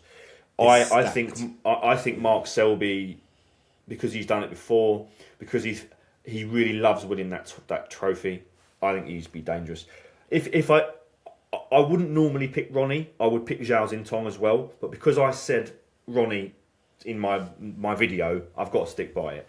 But if I had a gun to my head, I would say Zhao as well. So, but that's my, and I think Kyron Wilson as well would be very, very, good. It's a good bet. So yeah, great. We're going to get into our community questions. Some of these I've answered. We'll try and go quick fire, but we can have a little time. Yeah. So the first question is from Jerry J1T1K. Right, 66 behind, 67 on the table. There's a long red and all the colours in the open. You need someone to make a 67 clearance to save your life. Which snooker player are you choosing? I suppose the obvious answer is John Higgins, but I'm not going to say that. Mark Selby. Mark Selby. One of my big fans, good subscribers, Donny Scott said, "That's easy, Ebden. That way you know you'll have a very long life," which I thought was a great answer. But Mark Selby, a good one. That I got to applaud it. That's good. I'm going to say Stephen Hendry in his prime. It's a steal. I know John Higgins is the obvious one. John Higgins is the obvious one, and obviously I think Ronnie is another obvious one. I know. Ronnie or something. But I think Stephen Hendry and John Higgins and Mark Selby are all obvious as well. I'm going to go with Stephen Hendry. I think long red, that goes in, he's clearing up. Yeah. He's got the bottle to do it. Yeah. Okay. Leela MN7VQ says, which games would you say are the best to watch if you're a newbie to snooker? I think maybe sort of like old matches. I would give my answer first. I think the 2020 World Championship semi-finals. So Ronnie Selby and McGill Wilson. That especially the last sessions of those. Yeah, they're not bad options actually. Especially that.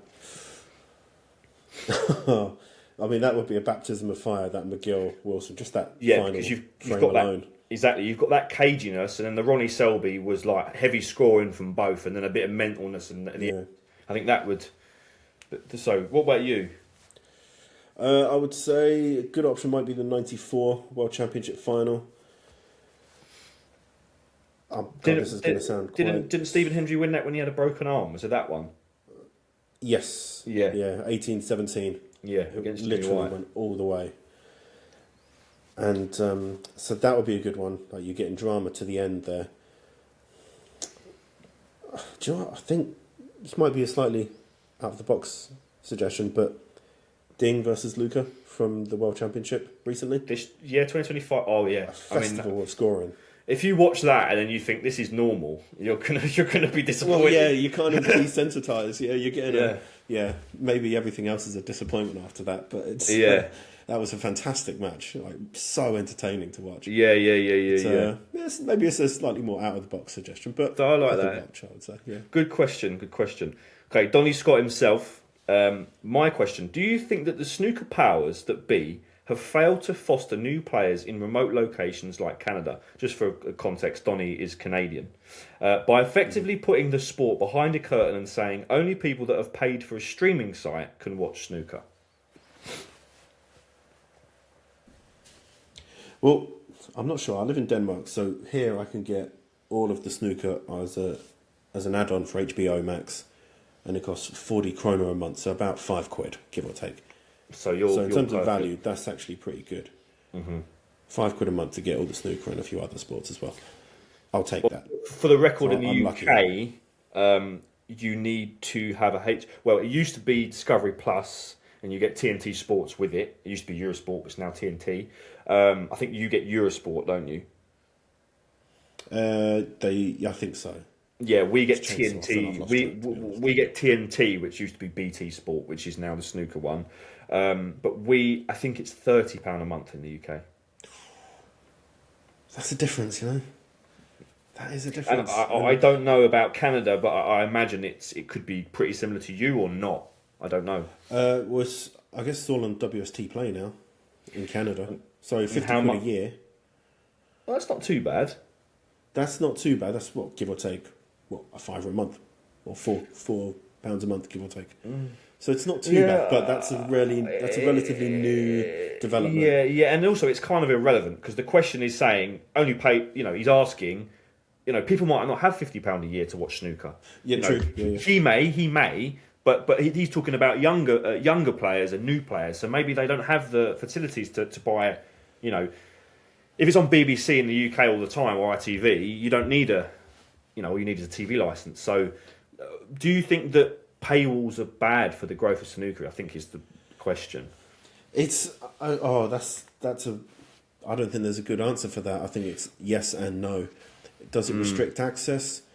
Maybe a little bit. Yeah. In China, a lot of the tournaments are on TV, and even some which aren't are on very cheap streaming services. Yeah. And they seem to be producing a fair few youngsters. But is it a good thing? It does help with prize money. Yeah. It does keep the game. It does keep the top guys interested. So I think there's a balance to be struck there. Well, my point that I make is that darts is thriving. I know Luke Littler effect and all of that, but darts is thriving, and it's almost exclusively behind a paywall. That's true. In the UK, I think there's only 3 or 4 tournaments that are not behind a paywall. The big tournaments are all on Sky, and that you're talking £30, £40, £50 a month, and darts is thriving. Yeah. So is it a snooker problem or is it a paywall problem? Do people want to pay to watch snooker? That might be the bigger. Yeah, that's the first question, and I suppose the knock-on question after that is if kids, for example, are not watching snooker, will they be interested? Exactly. And if they are watching, will they be interested? It kind of works both ways. Coco Gauff, tennis. I'm sorry for another tennis example. That's fine. But she has said that in a sport that has not been, overly represented by the black community, she said, in her words, that seeing Serena Williams dominate on court, she saw a black woman absolutely. What was her word? I forget the verb she used, but dominating on the court. Yeah. And she said, "I can do that too." Yeah, Even though maybe she didn't see, and was it? She said she didn't see many people who, her words, looked like her. And now she's one of the top tennis players in the world. She's a multi-millionaire. She's won her home major. Like, she's living the dream because she saw it on TV when she was a kid. Yeah. And she thought, that woman's doing it, I can do it too. And if we get kids involved, that looks fun. Exactly. Can I go and try that, Mum? Dad? Yeah. You never know, you might find the next champion. And that's why I think it's so important that we build a global tour, not just a Chinese tour or a British tour. Because if it continues to go the same way in the next 50 years, it's going to be Chinese 100 players on tour, and the rest are going to be scattered around through the world. And you'll get the problem is that maybe you'll get Europeans or Africans or North Americans or South Americans that go, well, they're all Chinese players. I haven't got a chance to play snooker. And obviously, at the moment, you're mostly British or European, but so you don't want that either. But you also want to keep those players because you want that to continue. You don't want to neglect the market. So my answer to that question is it depends. I think that the powers that be should try and strike deals with free-to-air channels if they can. But I imagine doing that for 150 countries is probably pretty difficult. Yeah, that's going to be tough. Especially when the market... Look at the success of the Channel 5 coverage. It's been accepted really well by the snooker community. Yeah. That's a good sign. Okay, it's got ads on it, but you've got to pay for it somehow. That's fine. There are ads everywhere. There are ads on YouTube now. There are ads on podcasts now. It's just ads are everywhere. We're bombarded with it. Why not with the snooker? Why is snooker special? Yeah. Exactly. No, well, good question, and I think that could do a table talk video itself. I think I might even touch on. I might even touch on that in the future. Yeah. So next question. Oi yeah says most controversial snooker opinion. Do you want to go first, or? You go first. My controversial snooker opinion is snooker will be better when Ronnie O'Sullivan retires. There's too much attention on him. He takes attention from the younger guys and even the current crop of top players. Snooker doesn't need him, and I would say fans who say, I only watch when Ronnie's playing, aren't snooker fans, they're just Ronnie fans. They're not helping the sport, and that's my controversial opinion, that snooker will be better when he finally hangs up his cue. And that's why Stephen Hendry is the GOAT for me, because even in retirement, he's still making a great contribution to snooker. It's not just the tournaments you win, it's how you represent the sport and what you give back. I would say that Stephen Hendry is far and away superior to Ronnie O'Sullivan in that sense. I cannot imagine Ronnie O'Sullivan doing Q-tips. I don't think he'll be a pundit. Once he's gone, honestly, we'll get over it soon. That's my controversial opinion. I think that Ronnie will be... Yeah, I don't think he's going to be... I mean, you might see him on, like I say, Eurosport or TNT a little bit now and again. I don't think he's going to commentate. No, I don't think so. I don't think he's got the same personality as Stephen Hendry. But no, I see your point. The only thing I will miss is him when he's playing. I don't really like him when he opens his mouth. But I will miss watching him play at the Crucible. But I completely understand what you're saying. I know what you're saying. You're not saying, I want him to retire because I don't like watching him. You're saying you want him. You don't want him to retire, but you think snooker could improve and grow if there isn't a figurehead that maybe isn't the best for the game. I completely understand that. Yeah. I completely understand that. My most controversial snooker opinion.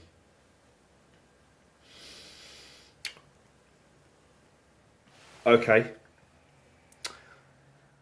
I don't think Mark Williams is generational. Okay. I don't think that he is. I don't think you should. I know people that will, and that's fine.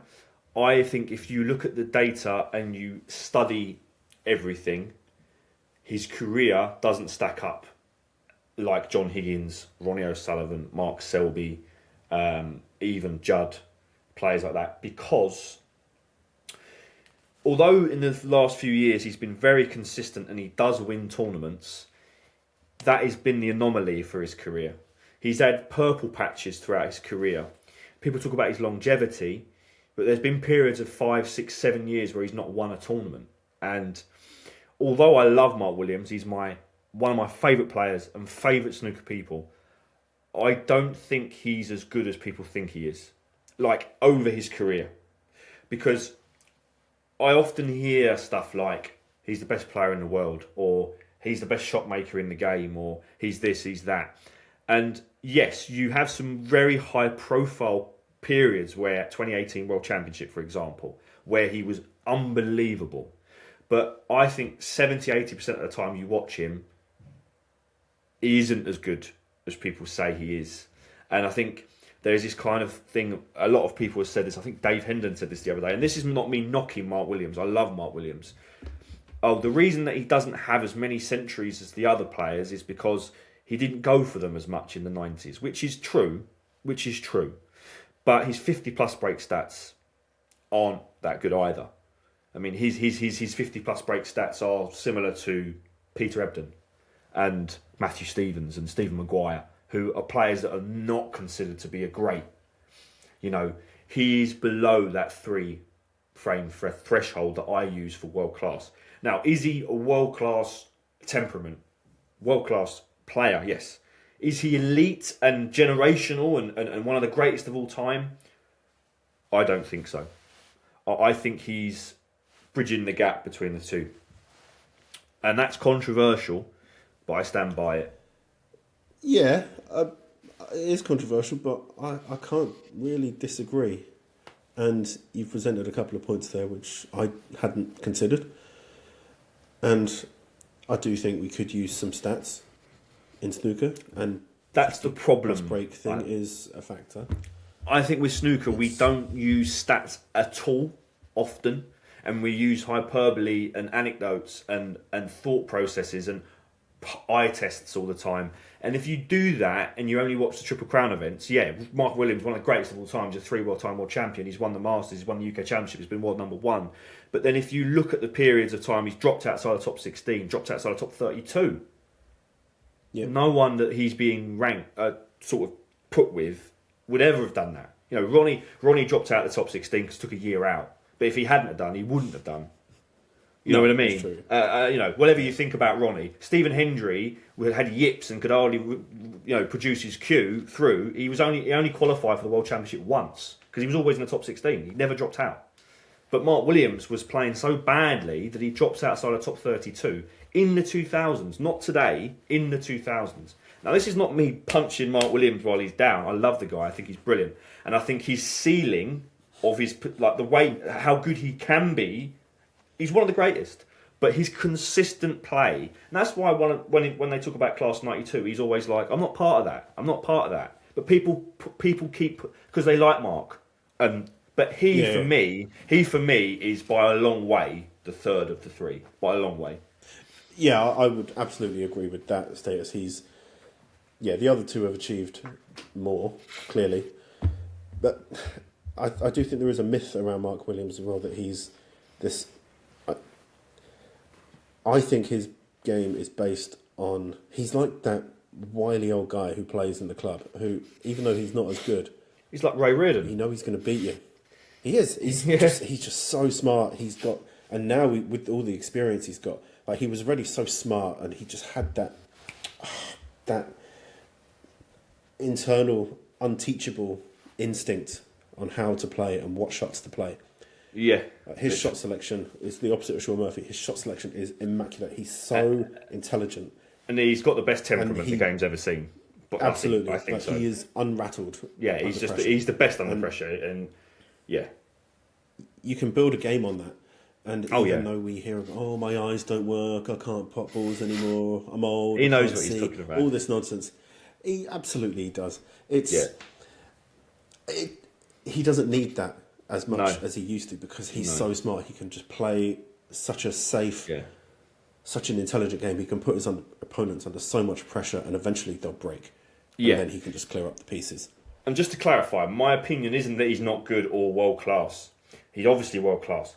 My point is that he shouldn't be put in the top 5 of all time. I think Hendry O'Sullivan, Higgins, Mark Selby, and Steve Davis in terms of like everything should be above him.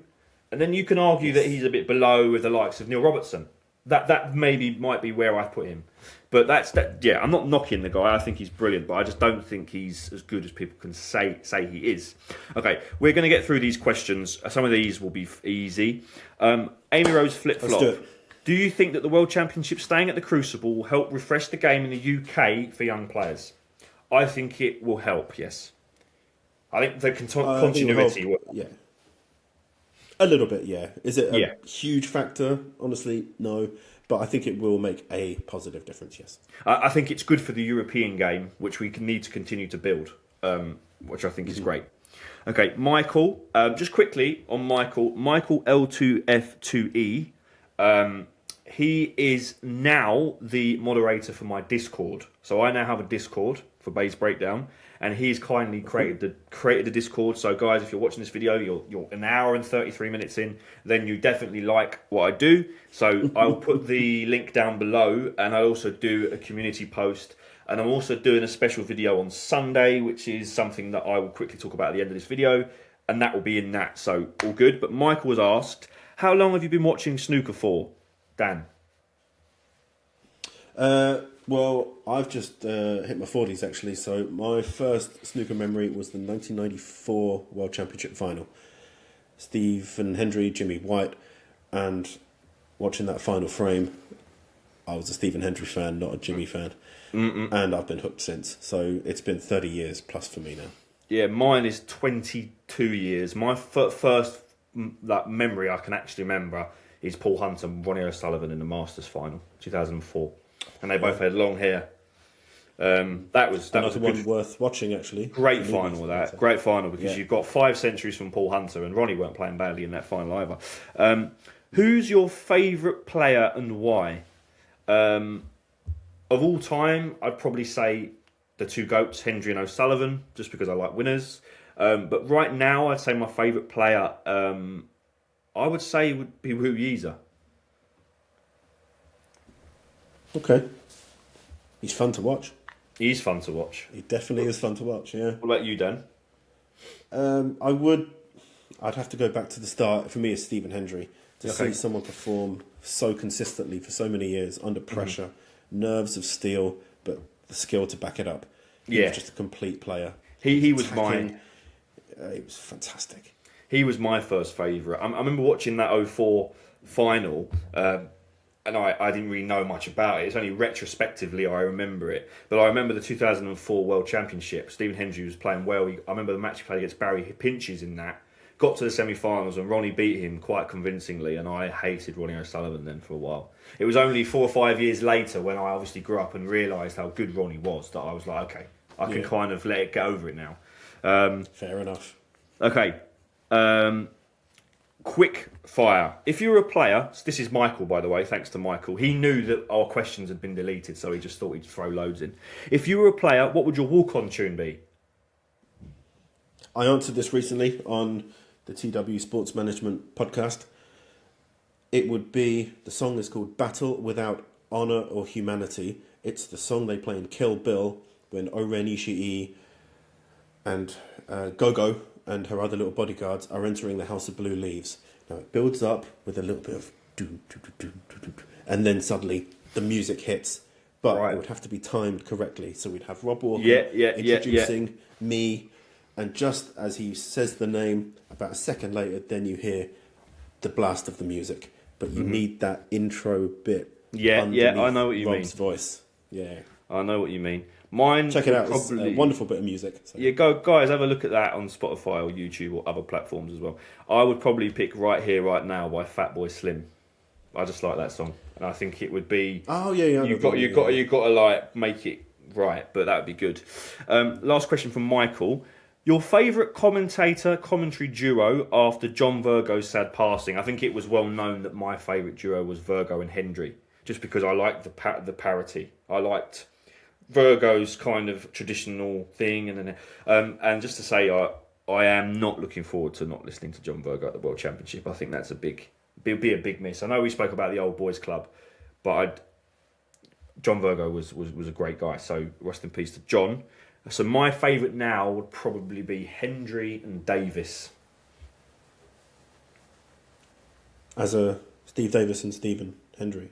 Yeah, I mean, I like Neil Folds as well, but obviously I do Hendry and Davis. I just think because they're like a married couple and they just argue all the time.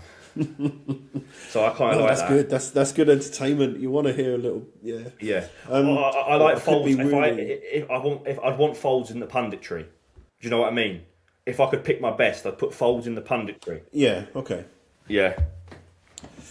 Go on then. So I could be really controversial and say Sean Murphy and Rob Walker on comms. That I'm not going to say that. You're never going to come on my channel again. They'll just hate you. Everyone's just going to hate you for that. Forever, yeah. Everyone's going to hate you. It would be. I would put Neil in the box, or in the booth. Yeah, put him in the box. Yeah, okay. I'd put him in the booth. I do. This might. Stephen Hallworth, actually. I know sometimes people say he does speak a little bit too much. I think he can work on that. That he's still relatively new at it. Mm-hmm.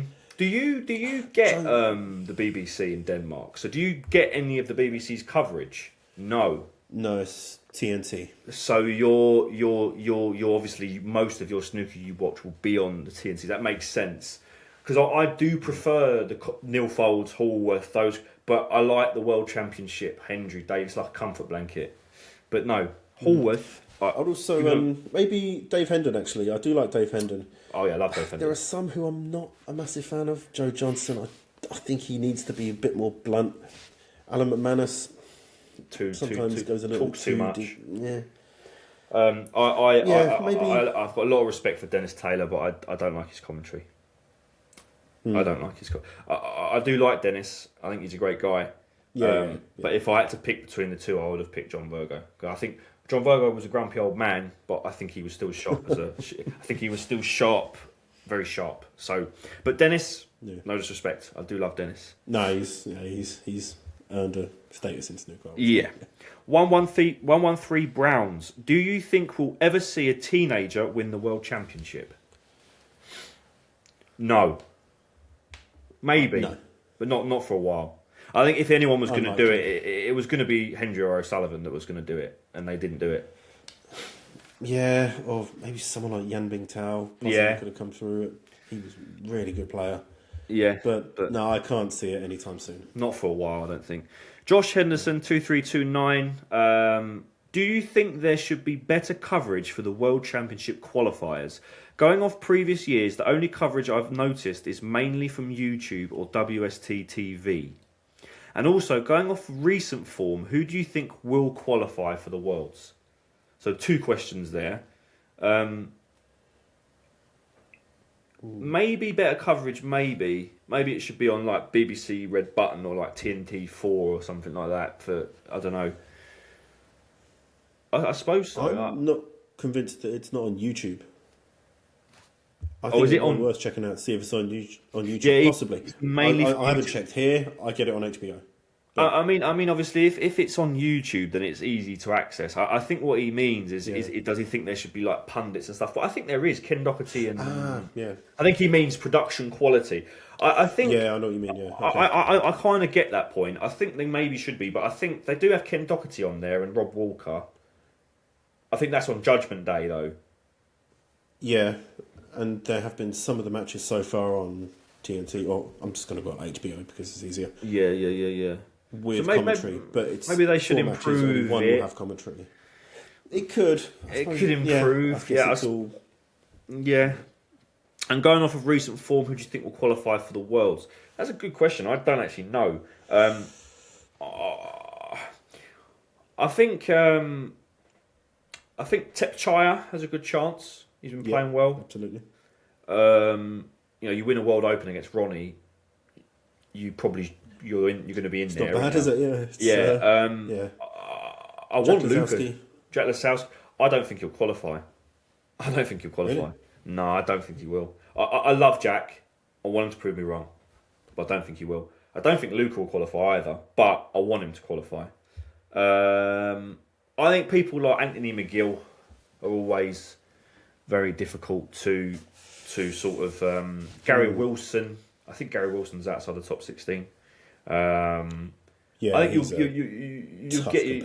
get your usual suspects. You'll get your usual suspects. The likes of maybe Tom Ford, Stephen Maguire, Ryan Day. Ryan He's got Day. the know-how. He's a good player on his day. It's usually over that long period. I think Joe O'Connor's got a good chance as well. Yep, solid player. Yeah, A solid player. I think pulled Michael up any Holt, trees this season. I hope Michael Holt has a chance as well. It'd be great. Yeah, he's a good lad. Actually, it's Michael Holt. He's fun. He's a character, yeah. But yeah, anyone else? Yeah, go on. Before moving on from that, actually, there is, speaking of Jack Lazowski and qualifying for the Crucible, in the latest episode of the Snooker podcast, today, little plug. I spoke with, that's an amazing segue and a plug, Dave Tyndall. So he's primarily a golf journalist, but he's a big snooker fan. But in the past, he's made, I guess it's like a formula, but it's based on 10 years of Crucible history and predicting winners. But he takes a number of factors into consideration. One of them is how you did last year. Okay. How you did in the 8 previous years before that, or the 9 previous years. Mm-hmm. Whether you've made a semi-final in the previous 3 ranking events that season. How many matches you've played. And there's so many, based on who's won and who's made finals, what is the sweet spot? So somewhere between 55 and 65 matches is the sweet spot. Okay. But if you've played 80 matches, maybe you're burnt out. If you've played 30, maybe you're kind of undercooked in terms of match sharpness. There is an amazing statistic that of the last 10 champions, apparently, 8 of the winners failed to make the one-table setup the year before.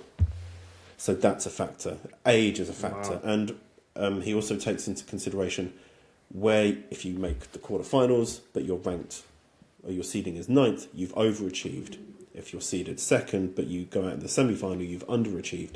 He takes all of these factors into consideration and scores points. If Jack Lazowski, and he predicts who is actually most likely to win the World Championship, and he got it right in 2024 with Kyron Wilson, who was 28-1, but his factors were correct. If Jack Lazowski does qualify for the Crucible, where does he rank on the likely winners list? Well, he's going to be pretty high, otherwise you wouldn't have raised it. You're not going to say 20, are you? He's 2nd. If you take all of these factors into consideration, because he's made a semi-final at least recently, he has won a ranking event this season, he didn't make the one-table setup last year, he's played a certain number of matches at the Crucible, he's in that sweet spot of matches for this season, he hasn't burnt himself out. Apparently he's 2nd. So I thought that was really interesting. So maybe stats would show that, but it wouldn't be the gut instinct, would it, to say? I don't mean to say this in a derogatory way, but there's one factor that you're missing, and it's that he's Jack Lazowski. That's the problem. Yeah, and I don't mean that to hurt Jack because I love him as a player, but. Yeah, I mean, if he does that, I think we all need to get betting tips from your friend there, because that would be amazing. He's probably if he qualifies, he'll be 60-1 or something, I would imagine. He won't have good odds, but no, he won't. In terms of stats, yeah. But yeah, very interesting to find out who's number 1 as well. Yeah, it's not Zhao Xintong. Who is it? I don't know if I should say. We'll listen to your the Snooker podcast. Sorry, I didn't realise number 1. Tyndall's formula tells us. Right, we'll go over in the past. So, go over to your podcast. I'm going to listen to your podcast now. We'll put a bet on. Right, 4 more questions, and they're all pretty quick fire. Puckadan says, "What's the main reason why Ding Junhui hasn't won a world title?" Oh, that's a tough one. I would say. He's only made 1 final, hasn't he? Yeah. You can't say consistency because he has won tournaments at different stages in his career. You can't say bottle because he's won 3 UKs and a Masters. I think it's a little bit. I think it's temperament at the Crucible.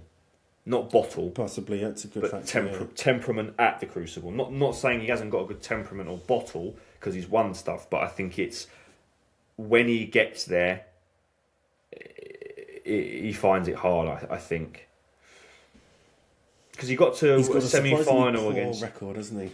Because he got to a semi-final against Judd and he was overwhelming favourite in 2011, and I think Judd beat him. Yes. And he was overwhelming favourite because at that point, Ding was like one of the best players in the world there, top 6, top 4 even. Yeah. So, and Judd beat him, and I think that hurt him. Do you know what? I'm just going to say it. Maybe he's just not. It's kind of a simple answer, but maybe he's just not as good as the guys who have won. He's not as good as Mark Selby, John Higgins, and Ronnie O'Sullivan. He's not. No, he's just not. No. He's had a wonderful career, but he's just not as good as those players. But then Stuart Bingham won the World Championship, and he's not as good as those players. That's also true. So you can all Stuart Bingham's a great player, unbelievable player, fantastic player.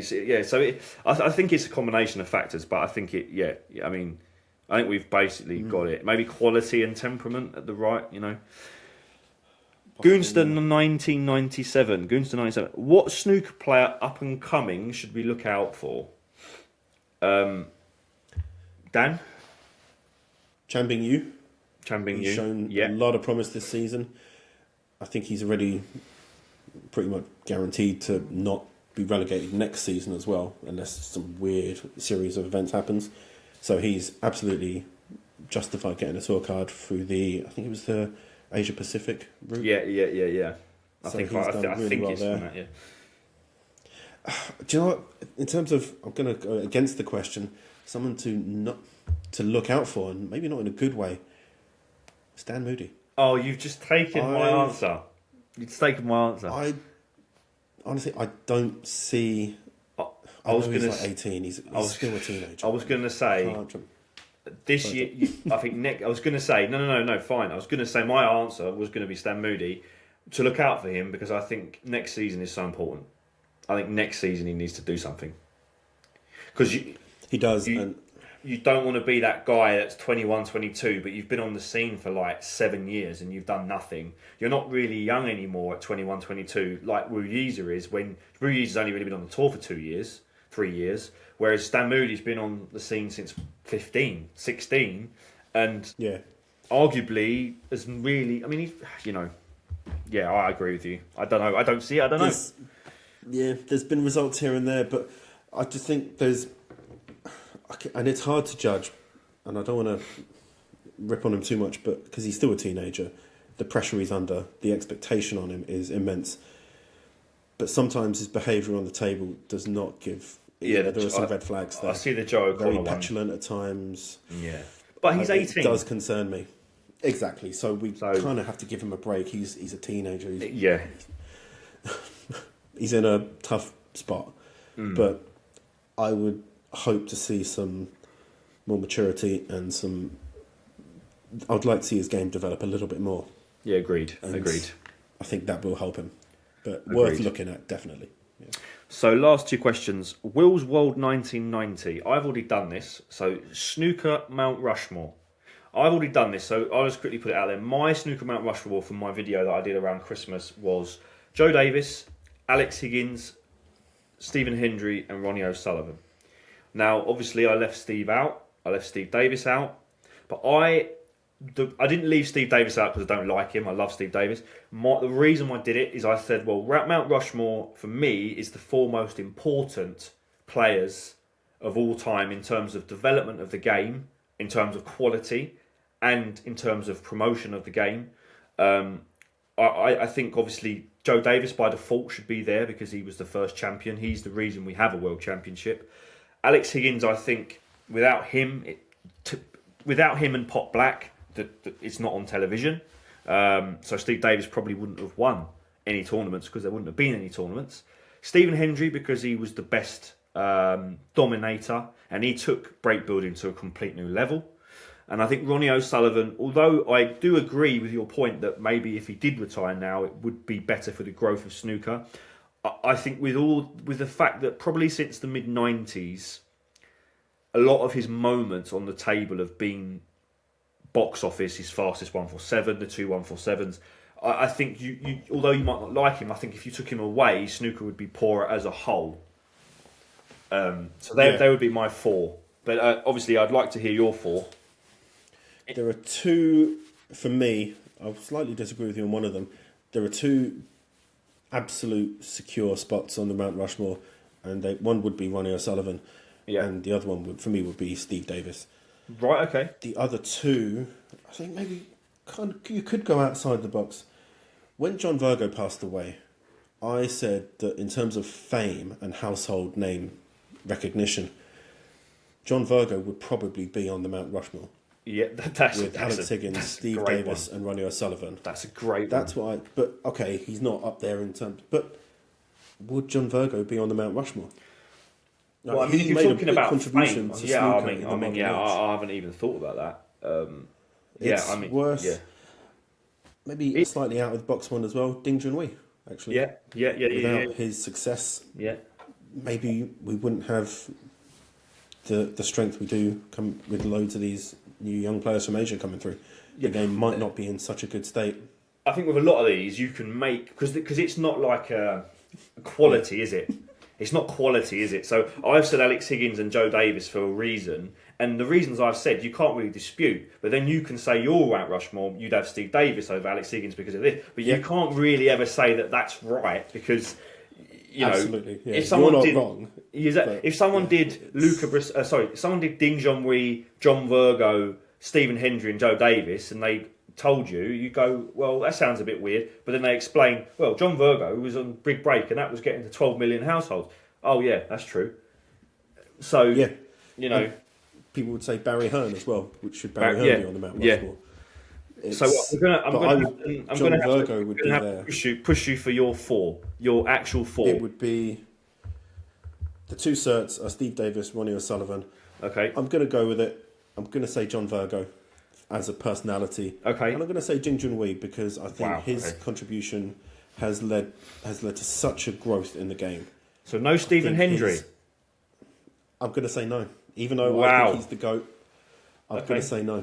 Okay. He didn't impact the game like Ronnie or Steve Davis did, I think. Fair enough. I mean, I'd argue that Hendry's impact is mostly technical and like the actual game rather than cultural. Yeah. Okay, our last question, and it's kind of something I talked about a little bit a minute ago. F. Wiltshire says, do you think Ronnie O'Sullivan will retire if he wins the World Championship? Well, I imagine this year. I think no.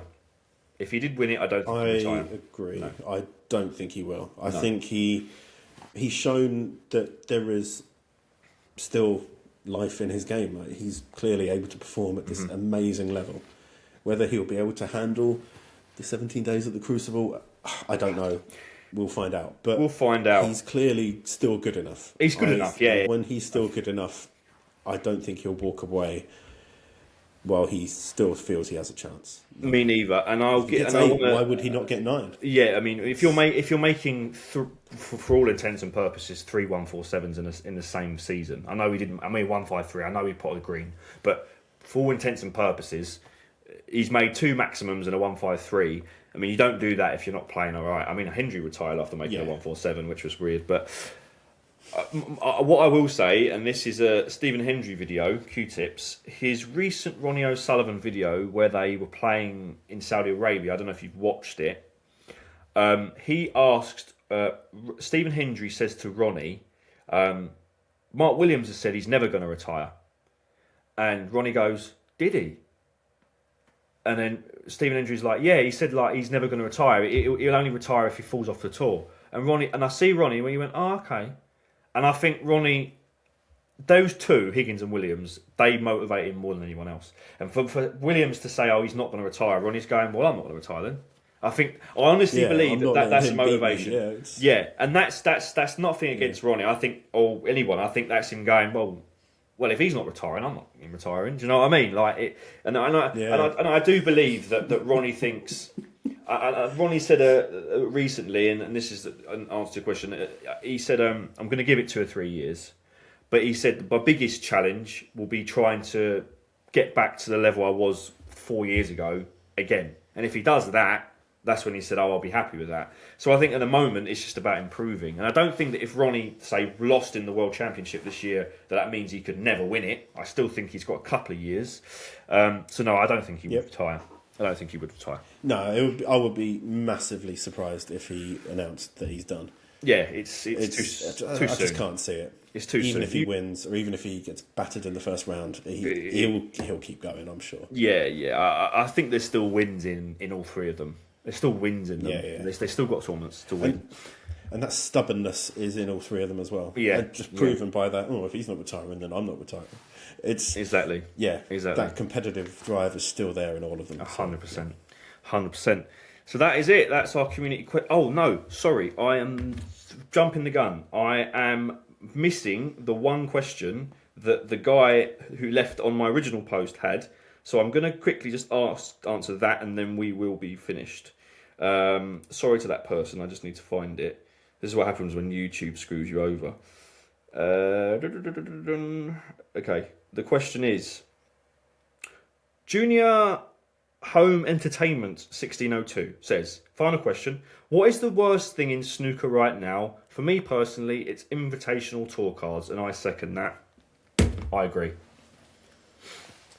Yeah, is it the worst thing in snooker? I can't think of many things worse. It's a bad thing in snooker. If you think of anything worse, I will side with you. But I think that's awful. I don't like it. No, I don't like it. The invitational tour cards which took away another spot. I know they don't. It's an additional card. Yeah, but I think it's not golf from another young player. It's no. But for example, Jimmy White, he's lost in the first round of qualifying. He barely scraped through last year, 10-9 against the rookie. He's 64. Exactly. And fair play to him. If he wants to play and he's staying there on merit. Oh yeah, fine. I know a couple of years ago he did, didn't he? A couple of years ago he stayed on merit. Fine. Yeah, no problem with that. No problem with that. But if he's been gifted cards basically out of pity and nostalgia value, it's just another reason why the game is stuck in the past. Why are we focusing on this guy? Give it to another young kid. Why do you draw the line? Who deserves it. Imagine John Parrott says, well, I'm a world champion. He's not. I want to be back on the tour. Yeah. Where do you draw the line? Exactly. Where do you draw the line? Exactly. You know. Dennis Taylor says, I want to have a go. And it's for me. It's wrong. You should be on the tour on merit. The only time I think they should be invitational tour cards is maybe for the women and for. I don't agree with it, but I still think that maybe the women on tour is a good thing. But I don't know. I still don't like it. Yeah, in terms of exposure and basically letting young women and girls know. Because for so long it was a boys' club. That's important. Women weren't allowed in snooker clubs. It's like when you look at that, it's like, wow, God, were we really that? Yeah, like backwards. But is it the worst thing in snooker, Dan? Is it the worst thing in snooker? That's what I really want to know. There. It's pretty bad. It defeats the point of sport, which is competing to be the best based on merit. And if you're there out of sympathy or nostalgia or gimmick value, then it takes away from the credibility of the sport. It's definitely up there. I can't think of anything worse right now, so I have to say yes. The miss rule. Playing devil's advocate. And then I don't mind the miss rule actually. Right. The rule is you have to hit the ball, not hit the ball in the way that you want. Exactly. It's safe. I agree. And I don't think it's a problem. But he tried 6 times in this. Well, yeah, but he can actually hit a ball there at that level. He just wants to hit it in a certain way. That's not what the rules say. Yeah. And Leo Scullion said it to me. You must, to the best of your ability, hit the ball. Or the target ball. It doesn't matter how. Not how you want to hit it. Yeah, it's just hit the ball. Can you do it? Yes, we'll play on then. But I don't think it's that bad. I don't mind the idea of a ball in hand if in certain circumstances, but then again you're leaving it open to kind of, I don't know, interpretation. So I agree with you. I don't think it's as bad as people say it is. So the last thing I'm going to move on to is Lex. This is not a question. Well, it is a question, but I'm going to add Lexim9098. You've asked the question, how can it be easier to differentiate the importances and functionalities of every snooker tournament, seeing as the sport lacks its identity, which is a follow-up from my previous video. Now, I'm not going to answer that question because we could be here for 20, 30, 40, 50 minutes, and we don't want to make this overly long, but it's a really good question. I'm actually going to do a follow-up video to my identity video, so don't worry, that question will be answered. I'm going to do it during the World Championship, and basically that video is going to be, why is one thing called a championship? Why is one thing called an open? What can we do to maybe change? Why is something called the Masters? What can we do to change it? And is there anything that we could do in the future? Which is like a 2.0 video of my original identity video. Basically, why is the German Masters the Masters, and why is the British Open an Open? That's the gist of it. And I'm going to do a video on that. So that question I will answer. I'm going to dedicate a video to it. Otherwise, we'd be here all day because there's so many answers. So yeah, guys, I hope you've enjoyed us talking about snooker for 2 hours. I've enjoyed it. I hope, Dan, I hope you've enjoyed it. I'm chatting about snooker, so yeah.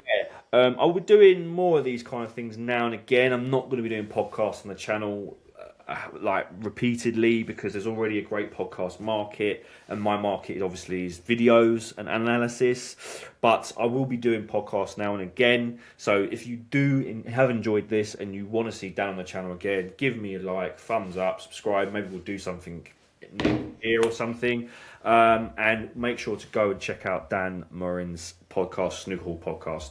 It's a great podcast, and I'm on it as well. So if you want to hear more of me, you can go and find. That's even better. Exactly. Yeah. So thanks, Dan. Appreciate your time. Yeah, and thanks for putting up with me. I'm getting over a cold, so I'm a little bit croaky. My voice is not quite as strong as it normally would be. But you know, when I'm chatting about snooker, I'll suffer through it. So exactly. Thank you very much, Dan. Appreciate your time. Yeah. Cool. I'll see you soon. See you soon, mate. Take care.